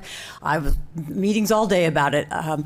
We have to make that balance. That's the superintendent's ultimate job, right? So obviously the money has to come from somewhere, and we're looking at where we can make cuts for next year and beyond. But to hold this building to a different standard, or this program to a different standard than we hold any of our other programs or buildings, doesn't feel very fair to me as the person who runs our real estate. I appreciate that. I'm going to push back and say this is literally my first time having a conversation about any of these buildings. And so I said this in September, I'll say it again today. I expect to ask these questions of how are we going to cover operating expenses, every single time that we are looking at or buying buildings or building buildings. So I appreciate that others may not have asked these questions about other buildings, and that was their oversight or lack thereof. But I believe that my responsibility is to ask, how is the district going to pay for this without taking away from student-facing or other? We heard a skeletal crew for maintenance. Where are we going to cut from in order to cover these costs? And so I appreciate that maybe this board, or at least the board before July, hasn't asked these questions before, but I am asking it because I intend on asking it every single time because of the budget crisis coming our way, and that it's not $5,000 or even $30,000, that it's a significant amount of money. And I do think that it is our responsibility fiscally to ask these questions. Where were we gonna? Wait. Like all of us are trying to talk about this. I'm just gonna take initiative. I'm gonna let other people answer that question, but along the way, what is the average operating cost for like a school? Like how much does it cost Literally have to the exact same operate question. a school? Because like if it's in line with how much it takes to operate a school, then I think that's helpful to know, I guess. So I'll just, Dr. Armstrong, I don't know who wants to answer the general question here or the panel, but maybe along the way, if we had that as a frame of reference, that could be helpful to like making people understand this is indeed just normal. And we're figuring out how to pay for it for, Selwood Middle School and Ida B. Wells High School. And there's not the numbers. I just tried to name two really random schools. I'm sorry. The numbers that the property management company is showing us are consistent with what we see in the commercial world and what we see in other buildings that we have. We have, quite honestly, most of our buildings are so much older and in such poor condition, they're far more expensive to maintain than something that's new, relatively speaking, and that has been through a construction project. So I expect our operating expenses to be lower here, just like they are right now at Lincoln and they are at McDaniel and some of those places, because they're new. So The carbon footprint is right, lower. that's true. Mm-hmm. That's a big difference. Student I repertoire. would like to. I'm sorry. Sorry. He's been waiting for a while. So yeah, I would just like to first of all thank you all for being here and answering our many questions. I think that I would like to briefly provide a momentary defense of Stephanie here, because I think that it is our job as the board to ask these hard questions, because we want to make sure that we're being fiscally responsible, so that we're not just, as I said the last time we brought this up, that we're not just serving our Black students and all our students today and tomorrow and next year, but that we can continue serving them for as long as this board exists. And so I think that those questions about about feasibility fiscally are super important. Are super important to For every get. program that we have. and every But I school think that we have. that being said, I think that you guys have given great answers. And I think that I myself am assured that this is something that we are able to pay for. I think that on the point about classrooms, I was just thinking this from a while ago, but I was like, I feel like there's a lot of other programming that can exist in those spaces that aren't necessarily classroom like, and so I just think that again, it's like when we're looking at this through the lens of this building, because what we're considering here is, do we go forward with One North? And I just see, there are other things, I just don't see any of them, any of these criticisms, I don't see any of these criticisms going away at any other building. And I think that again, because of this being a new building, in fact, that it is going to have lower operating expenses than other buildings we might look at. Thank you. Dr. Chase Miller.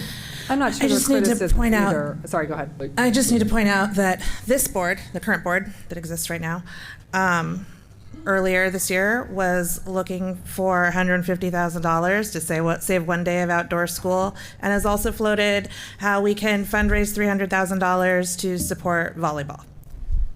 So I feel like we can figure out operating costs for the CBSE.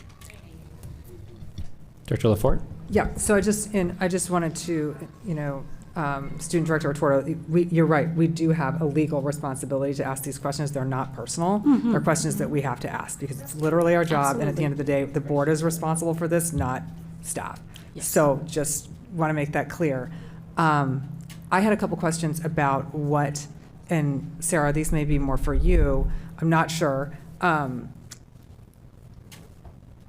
when improvements happen, and the tenants, like, do the tenants have to, is the idea that we'll move them to other parts of the building? Do they have to move out? Like, that impacts the operating costs. I'm just wondering, like, how does that even work? It depends on what the Do we have to improvement. It wait? depends on what the improvement is, right? It depends on if that improvement is going to impact their ability to utilize the space as it's meant to be used, right?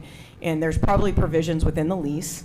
I would depend on Dana on that, but there's probably provisions within the lease to where if the landlord had to make those type of improvements, there would be a set schedule as to how we could do that with our existing tenants. And I would think that it's possible that if it's related to improvements, that it could potentially even fall within bond funds and not come out of it. Correct. Yes, correct. The one thing I I'm sorry. The other thing is depending on the tenant, the tenant may have to kick in for some of the improvements as well, and depending on what it is. So I just kind of want to, again, depends on the lease, depends on the tenant, depends on what the improvement is, but there is a possibility of that as well.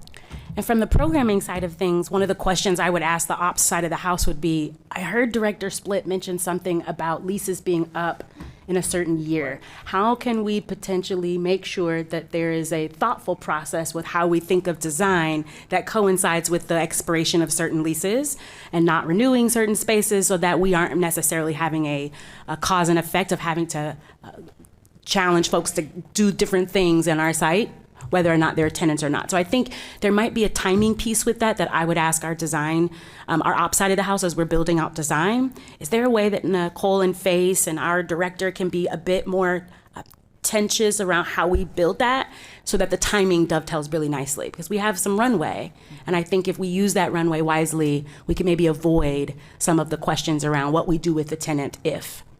But that's just the timeline piece. I'm sorry. It's also sequencing, and the good news is you won't get a permit anytime soon. In the city. That's the good news. It'll be a while. That's a fact. It'll be a while, and so that does give you, that's your runway. That's why we have It's longer than estimated you want it to be. 2 to 3 years, which is actually my next. What was- Is there, so knowing that it would take an estimated 2 to 3 years, in probably large part due to the permitting, which does take forever,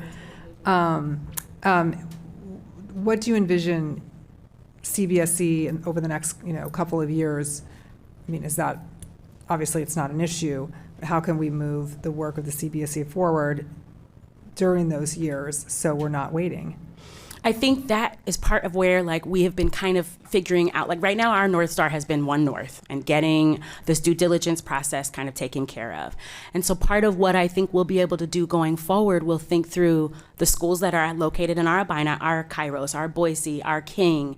What would some of the anchor spaces look like? We also have partners that are currently already in those spaces. So how can we work with those partners to think through what MOUs might look like, do some needs assessment, figure out what anchor partners and activated partners, working with our CBE counterpart, what would that all potentially look like? We're gonna have to build it while we're flying it, right? But because we've got some runway with our design team space, that does give us ample time to figure out what could programming look like through as a seated kind of conversation as we kind of get started. Does that answer your question a little bit without? I think so. And putting the do medicine you in the have cake? like a working list of potential partners that are actively interested that Absolutely. you might be able to share with us? I do not have that right this Oh, very no, moment for I'm you. just being like, it doesn't So I was exist, yes, and my could you iPad share died. it with us? I'm very interested in seeing it. Yes, we do have a list of partners who that is extensive for folks. We are going to have to develop a really robust RFP process and MOU process to be able to determine the who and what gets access to this space and for how long and for during what time. But that's part of what we'll be taking back to community to ensure that the folks that have been at the table get an opportunity to be vocal about who gets to be in the space. And then what I'm hearing about, and I'll stop after this, what I'm hearing about the atrium and that particular space is different than what we've heard as a board before. So I just want to also be clear that there was, the information has changed for those in the room. Like, And that's the difference of time. This is Exactly. why we wanted to have this conversation on the 18th. Well, I just want to be clear, like that. So we could you know, explore Director those Engelsman's questions. weren't coming out of nowhere. Right, but I'm just saying is these are the questions that we wanted to be able to answer on the 18th, and it was going to take time for us to be able to answer. And then the other thing that I want to say is, and I appreciate the patience of the team and the board as we navigate some of these questions. Really, what will be before us December 2nd, and the purpose of this time is to be able to answer questions so that the board can make the decision and vote to remove the contingency so that we can move forward with the purchase.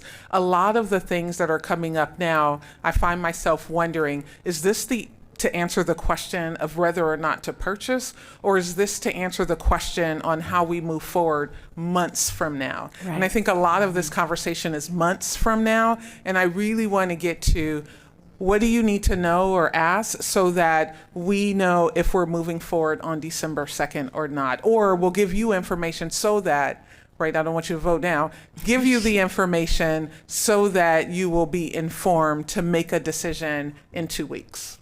I think that's why I was trying to get a little more tactical, getting back to the actual due diligence report and what has changed in terms of our knowledge about the atrium, because the atrium is the building. Yeah. And so, and what I'm hearing today is different than what, which is good, Yes. different than what we heard before, and that it's possible that students may be able, may be able to access all of the building, and it's the classrooms that would need to be separated. Like, that sounds reasonable to me. And I appreciate that. I just want to say, though, and I know that I've been reading and hearing about the atrium and the importance, and it is beautiful, but I don't think at any point we've ever said that CBSC is all about the atrium. So I think that those two, it's just important to emphasize that while the atrium is beautiful and we want to preserve it and protect it at all costs, that's not one of the things that we believe will deliver what we want this building to deliver. So, yeah.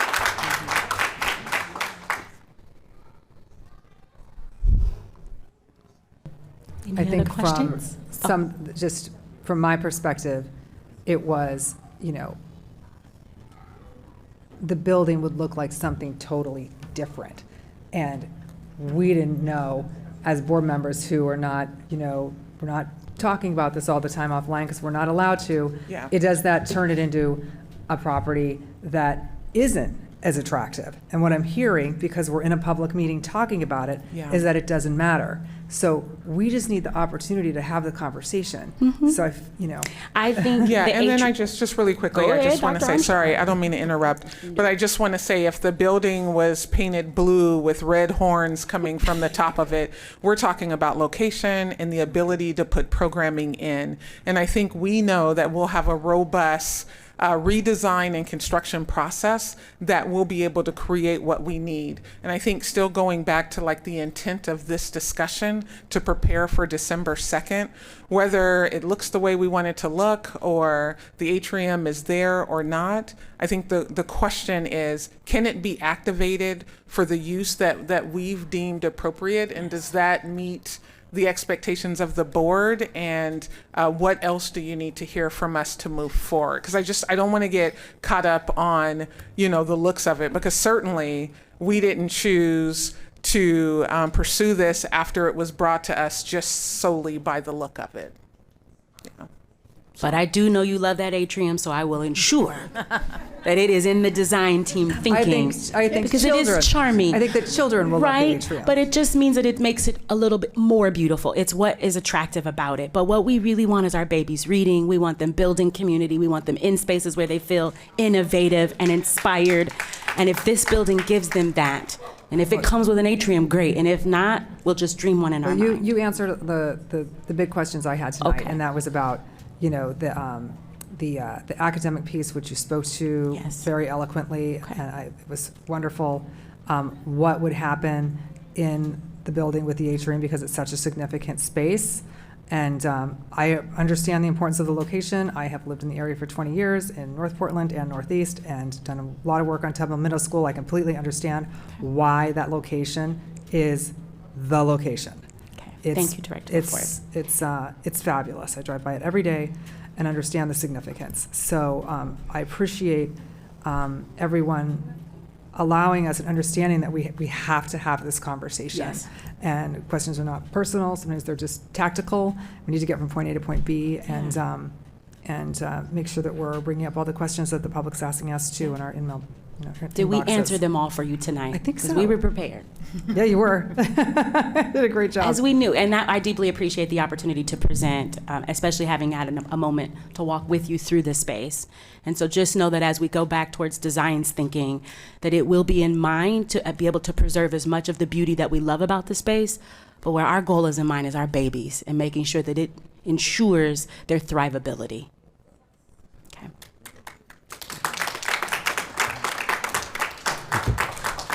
Thank you.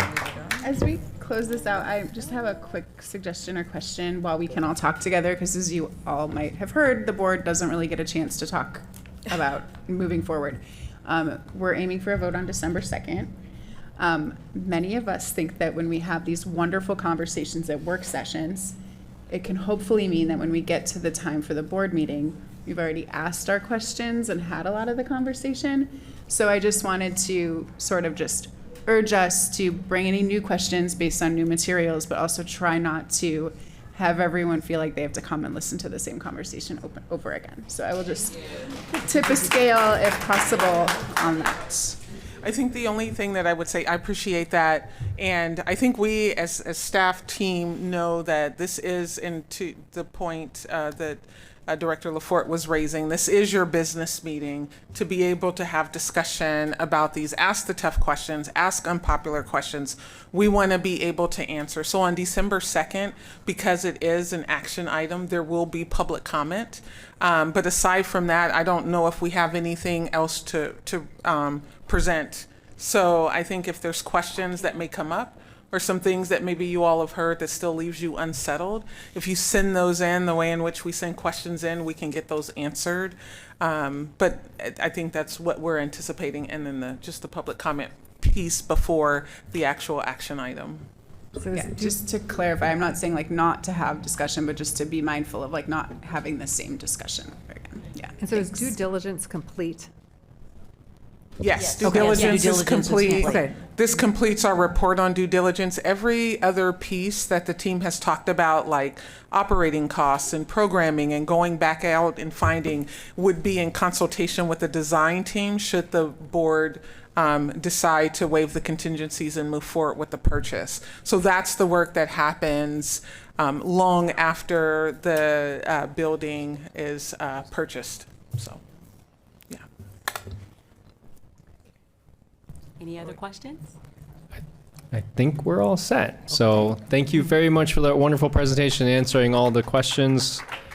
Just a reminder to everyone, if everything goes as planned, the decision to whether to purchase One North property will be coming before the board on December 2nd during our regular board meeting. So thank you.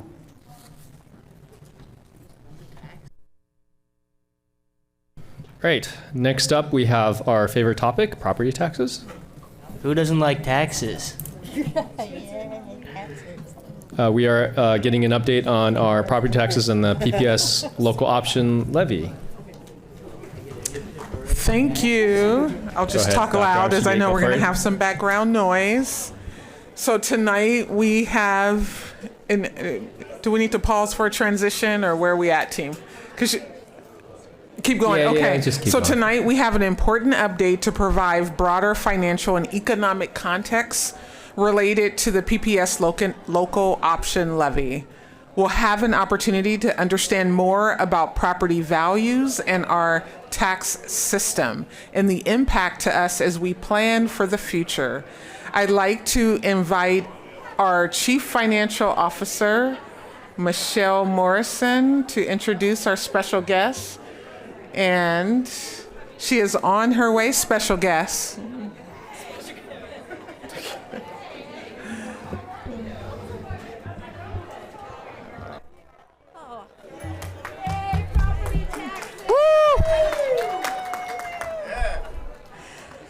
Oh, good evening, Chair Wang and directors. Thank you so much for this opportunity tonight. we have with us Multnomah County economist Jeff Renfro to talk to you more about just the recent activity with the property taxes in Portland and how that may impact us and the rest of the community. He does some work. I don't have the words in front of me, so please explain what you do at the county. That would be wonderful. Thank you. Thank you, Michelle. So I'm Jeff Renfro. As Michelle said, I'm the county economist. In short, I help our board plan, but that includes presenting our general fund revenue forecast. I work really closely with the library district, our Preschool for All program, and just kind of do analysis around the county.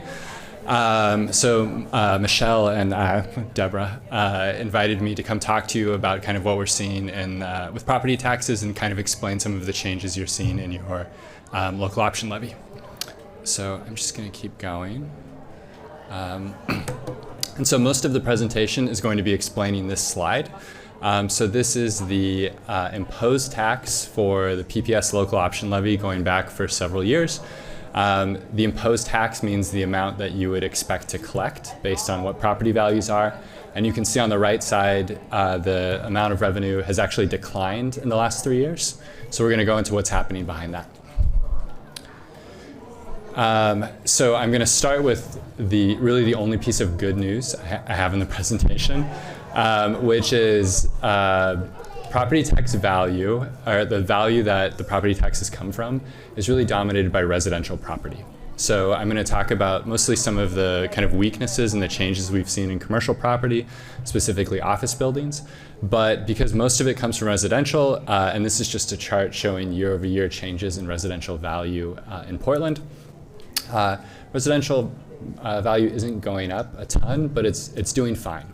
So when we're thinking about what produces the value that is taxed, the biggest portion of it is okay. If this was changing or if this started to decline significantly, this would be a different conversation and we'd see really significant declines, but it's doing fine for now. So to start with, because the property tax system in Oregon is notoriously complicated and really complex, I have to introduce a couple of concepts that then we're going to riff off of as we go through. So the first one, and this is the kind of most difficult part to explain. So in our property tax system, there's actually several different values that you have to be aware of. Right? So the first value is represented by the green line on top there. That's real market value. So real market value is the thing that a normal person cares about. It is an approximation of the value that you could sell the property for. Unfortunately, in the Oregon property tax system, that's the least important one. Right? So the other value is maximum assessed value. That's in the blue line that's down on the bottom. And maximum assessed value is basically a made-up value that was created by Measure 50. And so the maximum assessed value for a property is the 1996-1997 value of the property minus 10%, and then it's allowed to go up by 3% per year. So imagine just a line going up very slowly forever. So then the assessed value, which is the value that the tax rate is actually applied to, is the lower of real market value or maximum assessed value. Okay? So before the pandemic, when I would talk about property taxes, I wouldn't even bring up maximum assessed value because for the vast majority of properties in Multnomah County, maximum assessed value and assessed value were the same. It was not even worth bringing up that concept. What we're seeing now is because real market values for some properties have fallen so quickly, they've actually fallen and they've punched through that maximum assessed value line, and it means that real market value becomes the assessed value. And the implication of that is that as it goes below that line, we stop getting that like really steady, predictable growth, and assessed value will change with real market value changes as we go forward. Okay? So I'm going to talk about one other concept, and then we're going to talk about what we're actually seeing in the data related to this. The other thing we have to talk about is compression. And I'll say typically I try not to talk about both these things in the same presentation because I think it's just too much. But unfortunately, we have to do both today. So as I talked about, assessed value is what we care about. It's what the tax rate is applied to. You take the assessed value, you multiply it by the tax rate, and that gets what's called the extended tax. So before we take the extended tax and then actually push that through to property owners, there's another piece, and this is where the concept of compression comes in. So compression is based on, it's a percentage of the total real market value, right? So I'll give you a practical example in a second, but I'm kind of overshooting the mic, sorry. So you calculate the amount of tax that a property should owe, assessed value, times the rate, and then you calculate a cap that property tax bill cannot go above, right? So on the left side of this graph, that would be the extended tax. Then on the right side, we imagine that the cap that is created is below that amount of extended tax. So in this case, you only pay what is below that cap, right? And everything above the cap is represented by this black line here. The property owner doesn't pay. So the language that we use is that the bill is compressed down to that cap, and then you just lose. You don't collect what is above that cap. So specifically for a local option levy, because the rules for how you compress down that tax bill say that local option levies get compressed first. So if an individual property owner, if their tax bill should be above the cap, then they go through, they reduce the local option levies until they hit that cap, and then only then do they go to the permanent rate levies like Multnomah County, City of Portland, all of the other ones. So it means that as real market values change, then the collection from local option levies can change really quickly as compression pushes down the bill. Okay? I won't expect you to remember every portion of that, but I'll refer back to it. Okay, so this graph on the top shows total real market value in Multnomah County. That kind of turquoise line in the middle shows total assessed value for Multnomah County. And then that orange line that goes up and then comes back down is the percent of compression. So the amount of the tax bills or the tax revenue we should be collecting that we are not collecting is represented by that percentage. So you can see overall for Multnomah County, the real market value has gone up much faster than assessed value over time. It's actually declined in the kind of post-pandemic period. And then you see assessed value, it continues to grow really steadily, but if you look closely, there's like a little change in the slope of that line as we get to the right side. Okay. So what's happening there? So when we look at changes in real market values from the most recent tax roll relative to the pre-pandemic period, relative to 2019, and we look at property types, the blue dot is the total real market value for each one of those property types from 2019. The orange dot is where we are in the most recent tax roll. So you can see basically all of the change in real market value comes from commercial properties. So when we dig into commercial properties, which is what's happening on the right side, we look specifically at office buildings where a lot of that loss in value has been. You can see that right in the middle, there's that huge gap between the 2019 value and then the 2025 value in orange. That is high-rise office. So high-rise office in Multnomah County has lost about $4 billion in value during that period. And then other types of office space have also lost a pretty significant amount of value. So as I talked about before, when we think about residential or multifamily, which really dominates the total amount of value, we're not seeing this happen. It's really concentrated in a specific part of our properties. So we're going to dive even deeper. So I'm going to show you for 19 really high value office properties, what's happened to them pre-pandemic versus where we are now. The properties we're going to talk about are represented in red on this map.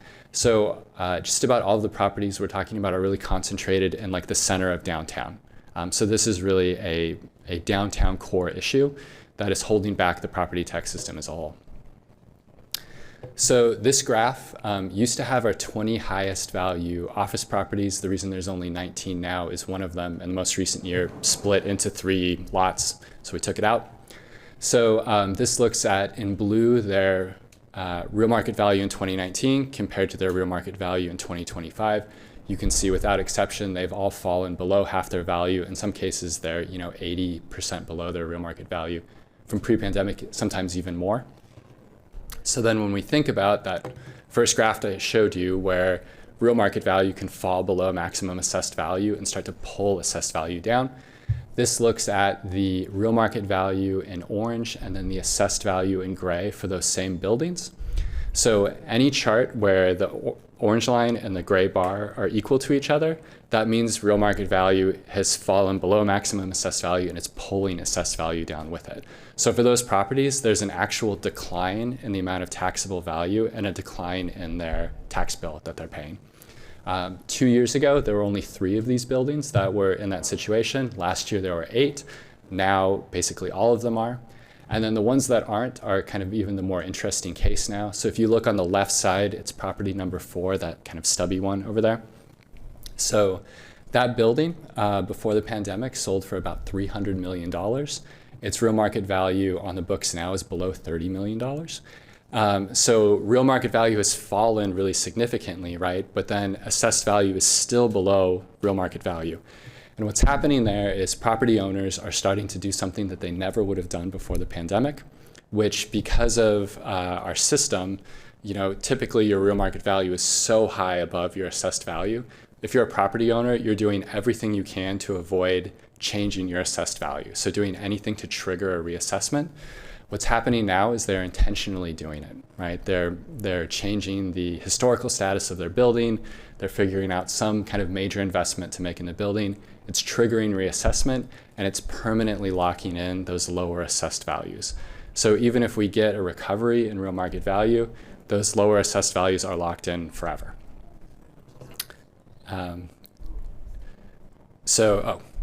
Before I move on. So what's happening, to kind of put it all together, what's happening with the collections for the local option levy is that declines in value in downtown, they're not falling by enough to create an overall decline in assessed value for your taxing district as a whole. But that drop in value is enough to create like a really significant drag on that growth. So typically we would consider 3% to be kind of the floor of growth for assessed value. And for PPS, it's been below 2% the last couple of years, which is extremely low. It rivals the level that we saw kind of right after the financial crisis. The other piece, because it's a local option levy, and all these graphs where we show real market value falling, it's taking that compression cap and it's pushing it down, right? And it's creating a significant increase in compression. So if you look at what's on the tax roll for your collections, it's a combination of very slow assessed value growth and then compression spiking the last couple of years. I think the good news is that the increase in compression in this most recent year was quite a bit less than it was the last 2. So just because you just can't have this significant fall in values year after year after year, at some point you just reach a mathematical limit. So hopefully the compression has kind of settled in where it is, and then we're just dealing with kind of a prolonged period of low assessed value growth. But even that, our expectation at the county is that fiscal year 2027 will be the last year of kind of that sub 3% assessed value growth, and then we don't expect it to recover to a great level of growth, but we'll be kind of at 3% or above going forward. The last 2 slides that I have. I was also asked to just include some information on the expense side. So this reflects Multnomah County data, and it's from our general fund. So at the county, and I know it's very similar for PPS, really the driver of our expenses are personnel costs. So in the general fund at the county, about 62% of our total expenses are personnel. Personnel is just us paying our employees to do work. For us also, when you look at contractual services, which is our second biggest category, about half of that is we're passing money through to community organizations, and they're paying people to do that work. And then for us, even internal services is us paying people who do our facilities and our IT to do work. So it's really all driven by personnel costs. So on the left side is a breakdown of our expectation for personnel cost growth for next year.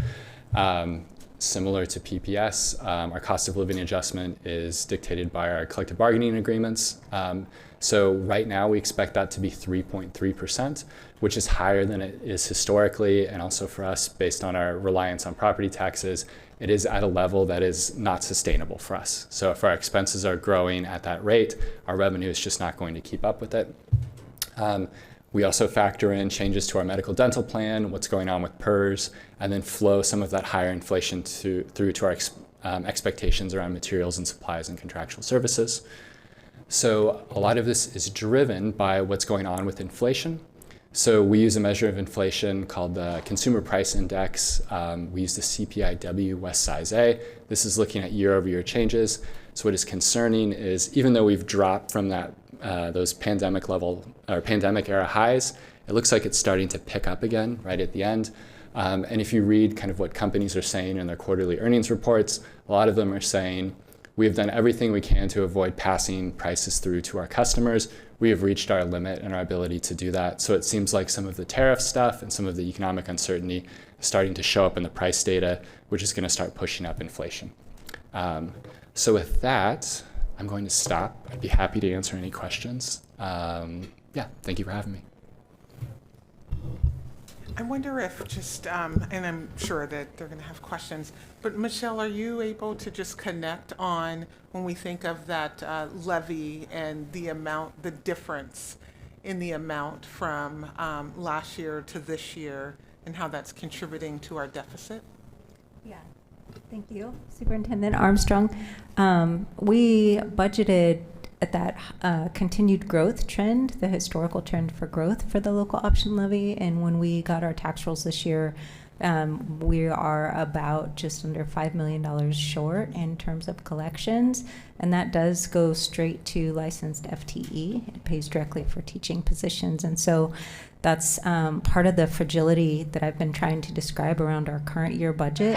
But that also impacts, bless you, also impacts the our assumptions for next year too. We're going to have to include that in our assumptions, and we have, and that's contributing to that gap. Is it part of the 50 million, or is this another 5 on top of the 50 million? That's included. Okay.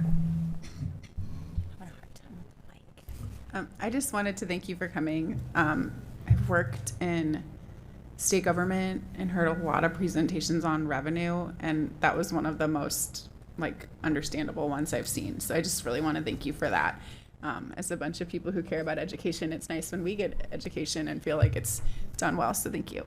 I guess I was really curious. I was really glad that you talked about sort of Multnomah County's experience with the revenue issues, and then on top of it, the cost of doing business, right? Have you thought about the impact that state cuts, which are a result of federal cuts, will have on the county budget, just so we can kind of have an idea of how you're thinking about it as we think about it? Michelle, you're welcome to answer too if you've thought about it already as well. Yes, we're thinking about it a lot. Sorry, Director, thanks for the question. Yes, so we tend to spend a bunch of time talking about our general fund because it's the discretionary money our board has a lot of control over. But it's only about a quarter of our total budget. A lot of the other things that we do are passed through to us, and there's some flexibility in how we go about providing a program, but it's usually specifically for some purpose. So we've already incorporated some changes in our budget due to reductions in pass-through from the state, either from the state general fund or reductions in federal funding pass-through to the state.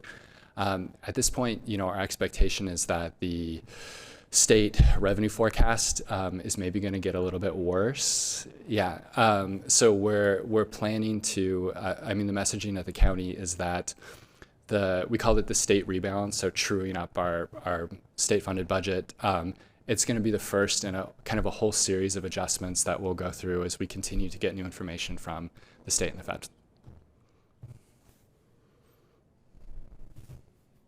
I have a question, and I appreciate this too. My dad's an economist, so he would love this presentation.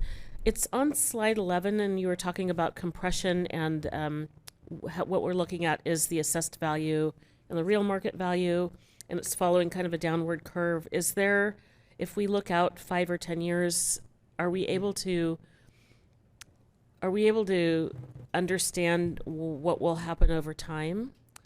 Is this slide 11? I can't. Yes. The closed Yeah, captioning I'm sorry. is covering Yes. the number. Yeah.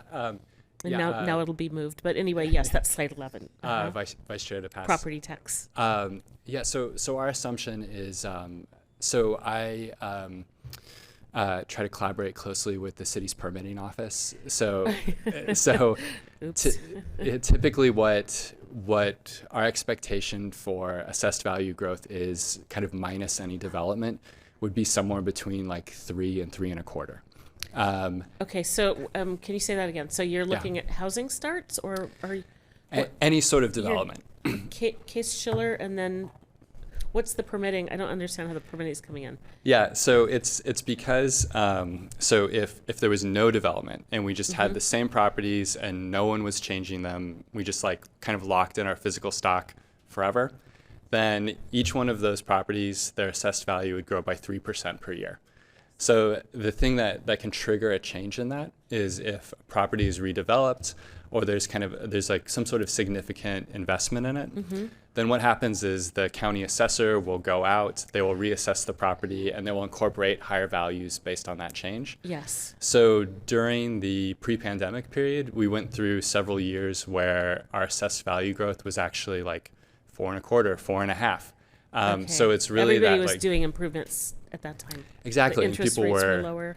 taking older buildings, they were tearing them down, building a hotel, building an apartment building. So it's really development that's going to get us above that 3% floor. Okay. So New development, not rehabilitations, or it could be a could be rehabilitation if it rehabs was too. significant enough would trigger that reassessment.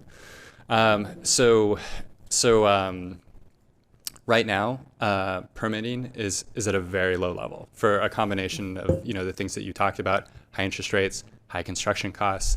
We probably overbuilt some types of Reputation. buildings. Reputation is part of that as well. So the property tax roll is kind of the end of this really long process that Yes. starts with a land use review at city permitting. So we can look at what's going on with permitting. We can anticipate how those changes will sort of flow through the system and get a sense of what's going to show up on our property tax rolls in the future. So right now, our expectation is that we don't get property tax growth much above 3% for the foreseeable future. And what we need to change that is an increase in development that could be helped by lower interest rates in the future. It could be helped by, reputational improvement. But as of right Chicken now, egg. yeah, exactly.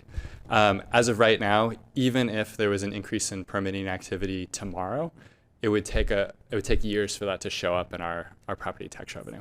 Okay, and the other question I have is about tax increment financing, where all these districts now are held kind of, they're held steady, from what I understand, but at some point then we start collecting taxes on any developments in those areas. Are those also part of the forecast that you know of? Yes, and I'll Urban say renewal districts, tax increment finance. I know that school districts are treated differently than counties, so I'm Yes. not an expert on the rules as it pertains to school districts. But for the county, so what happens is, you take all of the value in a geographic area and you say, okay, exactly that amount of money will continue to go to the government taxing jurisdictions. Yes. And then we're going to assume that any assessed value growth above that is because of the new district, right? And so that increment that is created there, that goes to pay the debt service on any of the investments that are made in that district. So from the county's perspective, we are assuming that within those districts, we just won't have any property tax growth as a result of the TIF districts. Thank you. Our local option levy, I forgot, it expires in 2028? Is that correct? Yes. Okay. Well, I don't want to miss the opportunity to just really lift up how important it is that we have a community that supports our teachers through the levy. And just for reference, the amount of FTE, teacher FTE, that the levy covers is about how much? It brings in about $104 million. So at 150,000 per teacher FTE, then you will get your number. Okay. So That's yeah, a on-the-spot I'm not gonna guess question, on but that. do the math. On the campaign, I remember it used to be back in 2020, it used to pay around for about 800 FTE. And then as of last year it paid for 650-ish. Yeah.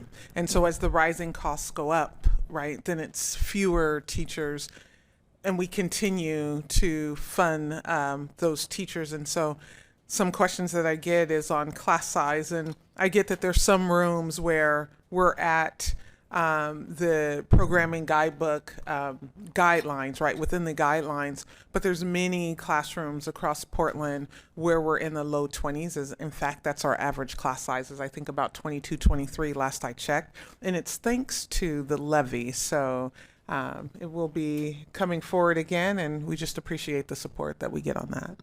Can I ask a question about the levy when it comes back up? So the dynamics that Mr. Renfro, whatever your title is, that you brought here, that you brought up. Sorry, I don't know what it is. Jeff is fine. Okay, Jeff, thank you. Gosh. Oh, so we call everybody doctor here. So I don't know if you have a doctorate or not, but we can also do, okay, well, we can call you doctor anyway. But what I wanted to get to, though, is with the levy, with the way that it's, so Portland is at the cap for how high we can have our levy, is my understanding. And I don't know how that works, but I know we're at the top of the cap. But if we're having this issue where it's going down because of our fund real estate dynamics, does that mean that we could actually like make it higher to get back to the cap, or is the cap based on like a percentage versus a dollar amount? And if you don't know, that's okay. When I first started here, I actually reached out to our advisors to see what it would look like to increase or ask for another additional local operating levy, and they shared with me statistics that because of the limits, the tax limits for education and compression, that it wouldn't yield the same amount as it would now. I can answer that question too. Having worked on the campaign, I believe the state limits the total amount that we can get from levy at, I want to say 116 million. Oh, okay. And so if we raise that percentage, this was a discussion about the local option when we campaigned for it. If we raised it by like say a percentage, it would go over that. And so any extra money would go to the state instead of going to PPS. Right. I was just wondering, since it's So gone we are at the cap. down, if we need to raise it to. Oh, I see. Am I Question. making sense? Because Then we're I- not then getting I the don't know. 116, we're getting 111. Yeah, it does make sense, and I know that we have our general counsel out there, or Kafori, coming to the mic to give us some facts about that. Oh, Kafori, love it. Another doctor, I see. This is Dr. Kafori, Chief of Staff.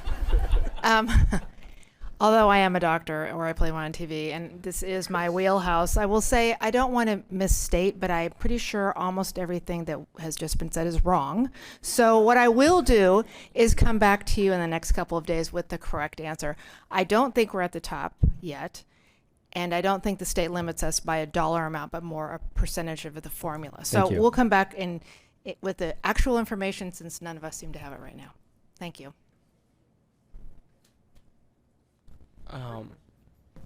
So I had a question. So at the beginning of the presentation, you had noted that the stuff that's here, which seem like the big fish in the market, are not really representative of the whole market, and like the residential piece seems to be the biggest piece of the pie. So what I was wondering is how big of an impact do like these, albeit few, but big properties have on the overall, property tax pie? Yeah, so student representative, we have the amount of kind of assessed value that we're talking about as a percentage of the total for Multnomah County is about 3.5%. If we're talking about kind of downtown commercial property value, I don't know what it is for the PPS district, but it's a higher percentage. So some of these buildings are so large and worth so much that their annual property tax bill could be well over $1 million. So if we're thinking about a decline in assessed value or an increase in what we're losing to compression, one of these buildings, you could be losing something in the kind of high hundreds of thousands or even $1 million. So again, because of our constraints on our property tax system, it's kind of already not growing at the rate that we would want it to keep up with expenses. So then if you're then taking, $1 million here and there kind of out of what you're collecting, it's not enough generally to make that decline, but it's enough to slow that kind of already meager growth by even more. Yeah.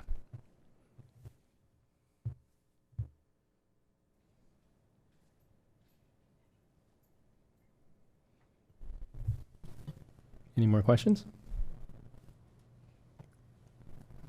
Should we do another cheer you. for Yeah. property tax? Well, just another thank you for making it clear and all Yes. the graphs. I mean, I don't totally understand it, but I understand I it mean, way more than I did before. I so understood thank you. it perfectly fine, and I was surprised I understood it. I was like, wait, this actually makes a lot of sense. So, Great. you did a good job. Yeah. I definitely would just comment, I just want to say like how important it is right now that we support our downtown businesses. I get down there as often as I can, at least once a week, whether I'm having coffee or shopping. If I can do it there, I do it there for our businesses that are, propping everything up that's going on down there now. So we needed to come back. Feels pretty good down there, we'll say. I'm going to tell a quick story. I don't tell stories up here very often, but I was downtown going to Nordstrom. and downtown, I don't know what you're talking about. And was in an elevator, and it was busy. It was a Saturday, and it felt like the old days, if you will. And I was in the elevator with someone, I have no idea who he was, and he commented out loud, gosh, it's like really busy out here. It feels like, 5-10 years ago. And I'd just been typing the same thing to a friend of mine. And I said, yeah, it's really funny. I just said the same thing to my friend. And he's like, there was this really great article in Willamette Week about property tax compression. So that was and I sent it to everybody up here because it is such a good article. It's like a Tell Me Like I'm 5 article. And so I just thought it was funny that was the last, casual conversation I had with a stranger downtown 2 weeks ago in an elevator was about property tax compression. So there you go. Was it you, Jeff? It was not Jeff. The Portland Art Museum is opening that new pavilion that's really, really nice. So. go Well, I see have that. a target to try to get us out by 9. So thank you, Jeff Renfro, Michelle Thank you. Morrison. Really appreciate Thank the you. presentation and the education. Next up, we have the other hot topic is the update on enterprise resource planning, which was included in the 2020 bond package. I'll hand this over to Dr. Armstrong. Yeah, perfect. Thank you. So, board, one more update for discussion or questions. You will learn about our enterprise resource planning, or our ERP initiative. It's a key part of our district's ongoing effort to modernize and streamline how we manage resources, operations, and data. Welcome to our Chief Integrated Officer, Tom Odgers, and introducing our Senior Director of Digital Transformation, Russell Adamson. Yes, thank you. We saved the best to last. Digital transformation is going to be pretty exciting stuff. Russell's only been on our team for a few months now, but he's already made so many great strides, and we're really excited to share this presentation with you and see where we're going. So thank you, Tom, thank you, Dr. Armstrong, thank you, Mark. I'm super excited. Super excited to really just talk about two topics. One is what the heck is the ERP modernization program, and talk a little bit about what's taken so long and why is it so difficult. Oh. I was going to ask if you could turn your mic. Is that better? Yes, it is. Thank you. But I'm really excited to talk about phase one, and then we're moving forward with the data management platform here very soon. So what is an ERP? Lots of words on this slide. Unfortunately, I was shown up by the wonderful graphs earlier. But ultimately, this is the digital backbone for PPS. We're talking about all of the core business operations, all the core business functions of how we work. So this is about people, this is about process, this is about data. And what we're really talking about is how do we get better at automating, reducing manual effort, and how are we building and ensuring that we're designed for growth, we're designed for how the district evolves over time, but we're also compliant, we have high level of security, and we're able to do all the reporting and analytics we absolutely need. I think it's interesting, a lot of the conversations we've been having at this forum have been around data. This is the system that we're going to evolve to make sure that we get the data that we need to help drive this district moving forward. Yeah, go ahead. So ultimately, this is around people, process, and technology. So a lot of the conversations we've been having with our steering committee, a lot of the folks are here today, this is a technology program at the center, but ultimately it's around how do we organize the people around the work. So this is about how do we be more efficient? How do we make sure we have meaningful data? It's available at all times, and we're resulting in better decision making across PPS. The obvious question is, what do we do today? We have a ERP system today that's based on PeopleSoft, which is from Oracle. It's perfectly fine. It's 25 years old. For reference, the iPhone came out 7 years after we implemented that. So we've had 17 versions of an iPhone. We've had one version of the software that we've been using for 25 years. And if you go forward, you can see from a scope perspective, or at least try to, yeah. From a scope perspective, I don't expect anybody to read all this, but this is essentially how PPS operates. All of our finance, procurement, sourcing, all of our budget management, including grants, including all the revenue, and also all the assets. If you think about the dollars that flow in and out of all of our buildings every single day, this is a huge amount of information that we need to have heavily coordinated and available at all times. And the system we're using today is 25 years old. So in terms of who this impacts everyone, every adult in the PPS community, right? Ultimately, we're hyper-focused on the central office because, again, this hits all of finance and HR, but also all the school admin staff will be using this as well, and all of our partner entities. So the grant providers, all the vendors, if you think about the dozens, almost 100 different vendors that we have, all the different government agencies, they'll have a direct impact and direct access to this system. So really, every single adult in our community is going to be impacted this in some way. Okay, how are we going to do this so that we're optimizing cost to benefit? As someone who's done this a few times and been involved in many of these large digital transformations that take multiple years, it is super easy to get off the rails and get off the rails very fast. 50 to 60% of the time you do these programs, they fail. We do not have that opportunity. So what we are really centered on these three core principles. One is we're leaning into standardization. As you can imagine, over 25 years, any system kind of drifts in terms of how it's used and who uses it and all of the supporting processes that we do around that. We are not lifting and shifting. We are building a standardized tool and we're moving everybody into it. That's a very different approach than has been in the past. So what we're going to be doing is looking for an ERP vendor that can help us with really robust out-of-the-box functionality over a highly customizable solution. Customization equals cost, which equals death. We are going to be buying a highly robust out-of-the-box functionality system. We're going to move directly into those tools and optimize those processes as we go. The next one is data is an asset. Right now, it's mostly a liability for us. We need to manage data as an asset. This tool will help us do that. And lastly, change. Change is hard. We're going to be moving a lot of people who've been doing their job a particular way for a very long time into these systems. And we're also going to be moving people that have never used these systems or anything close to it into these. We will be measured by adoption of these new processes and utilization of this data. So we're going to be bringing in dedicated expertise to make sure that we're leading that change. The thing I'm really excited about on this one is we're moving forward on number 2 right now. So we're moving forward on a data management platform. Why now? This is foundational, non-negotiable work. So back to the house analogy, you wouldn't go and start building with the lumber and the drywall if you didn't have a solid foundation. The data management platform is that foundation. And again, just want to be really clear, it's a non-negotiable. It's not an optional cost. It's incredibly more cost effective if we do it now. We do it ourselves with a trusted partner, and we can do it in parallel with while we're choosing and identifying the ERP that we're going to have long term. Good. So where we're at is, and a reminder, this is all bond funded. We are in the process of purchasing a cloud data warehouse for $300K for 4 years. The way these systems work is you're basically buying consumption credits. And how you use it is how much money you get charged, and you basically buy in advance, very similar to like AWS, okay? Amazon Web Services. Sorry. I had to teach him that.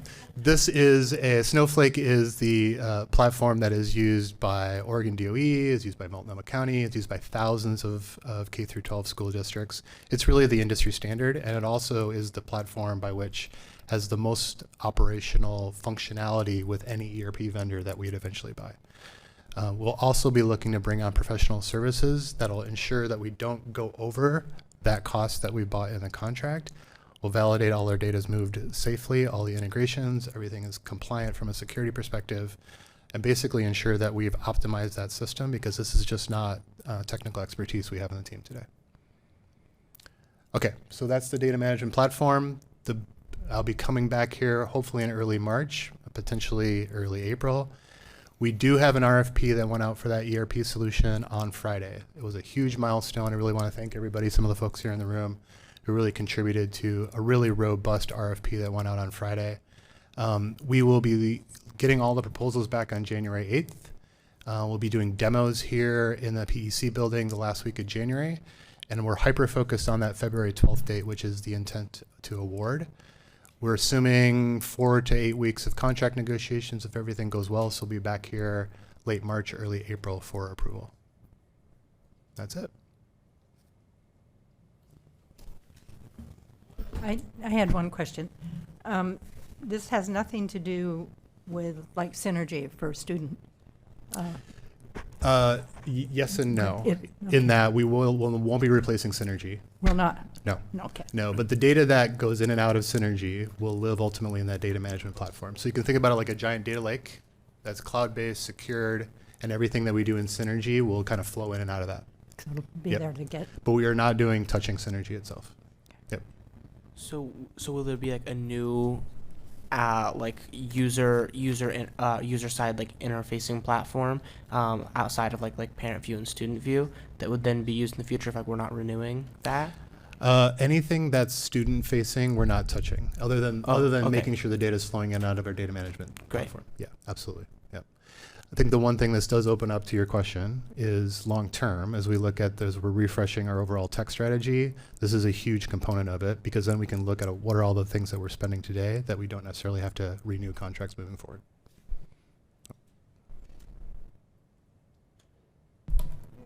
Yeah, quick question. Oh, Number one, 25 years old. Is this compatible with my Atari?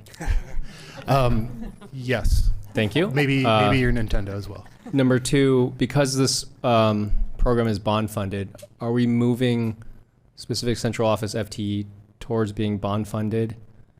And then, well, I guess that's my first question. That has to be answered first before I ask my second question. I'll just say, maybe we can split this.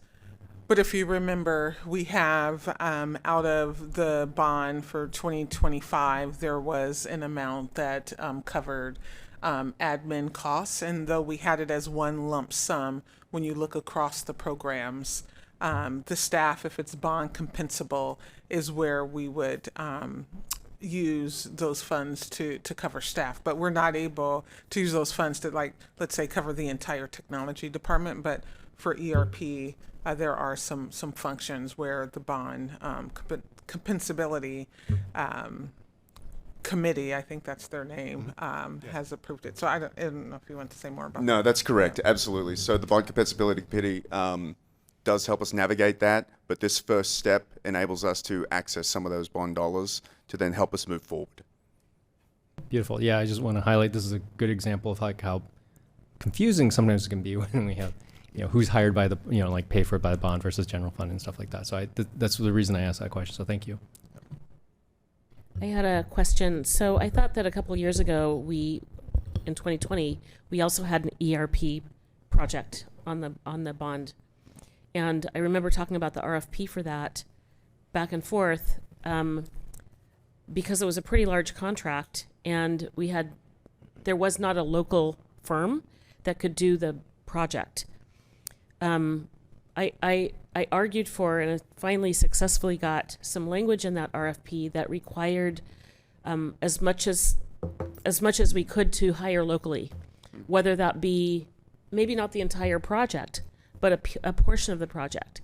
And that took some digging in Minneapolis and Seattle to find an RFP that did prioritize women and minority-owned businesses for as much as we can, and then on top of that, local businesses, especially for bond dollars. You know, I really feel strongly that, you know, as much as those bond dollars, you know, stay in the community or spent in our community. And so I know you said it's already gone out, but is there a way to issue an addendum that requires us looking at women and minority-owned and locally owned business for this? So with the goal of spending as much as possible locally, and people are, you know, not people, Facebook. Let's be clear. Facebook is a person according to the federal government. According to Meta, it is. There's some chatter about, why are we using non-local firms? Well, every local, locally funded, publicly funded agency uses non-local firms for all kinds of things. But this is one where we could actually lean into our values around locally spending, specifically with minority and women-owned businesses. Yeah. It would really be able to prove our value set. And if you can't find someone to do the work, then can the project be broken into, like we do with construction, break it into pieces that are doable? Yeah, the RFP could not agree more. A clarification, the RFP that went out on Friday was for the technical solution only, so for the actual software itself. Okay. So I'm in the middle of doing the RFP for the systems implementation, which should include the program management function and the change management function. And I've been doing software deployments locally for 25 years, so super well networked in that community. Excellent. And could not agree more that we're going to try to pull people who are in this community for all the different roles. And those will be the people that are actually going to manage the work with that ERP vendor, that technical solution provider. Okay, Yeah. so the human piece will be locally sourced, hopefully, but then Yeah. let's see. Yeah, so that's good. So there will be some portion of those bond dollars will be spent in our community. That's great. Thank you. So did you want to speak to that? So that's to come, the RFP. Did you want to speak specifically, just so that the board is informed on the two amounts that you talked about today?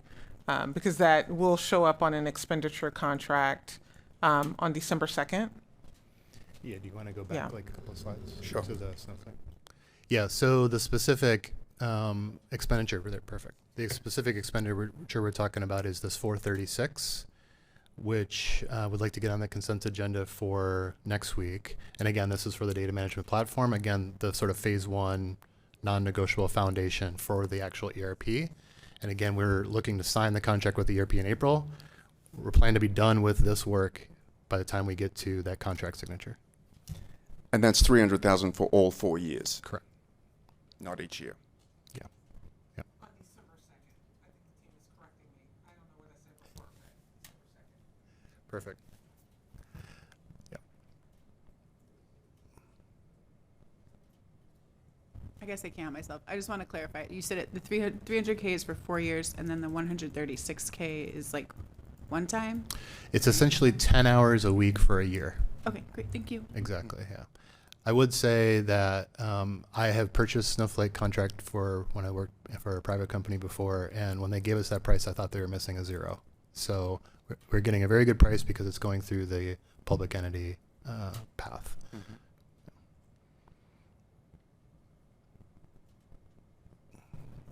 That's good to know. So this is up for approval on December 2nd. So now's the time to ask questions if you have any.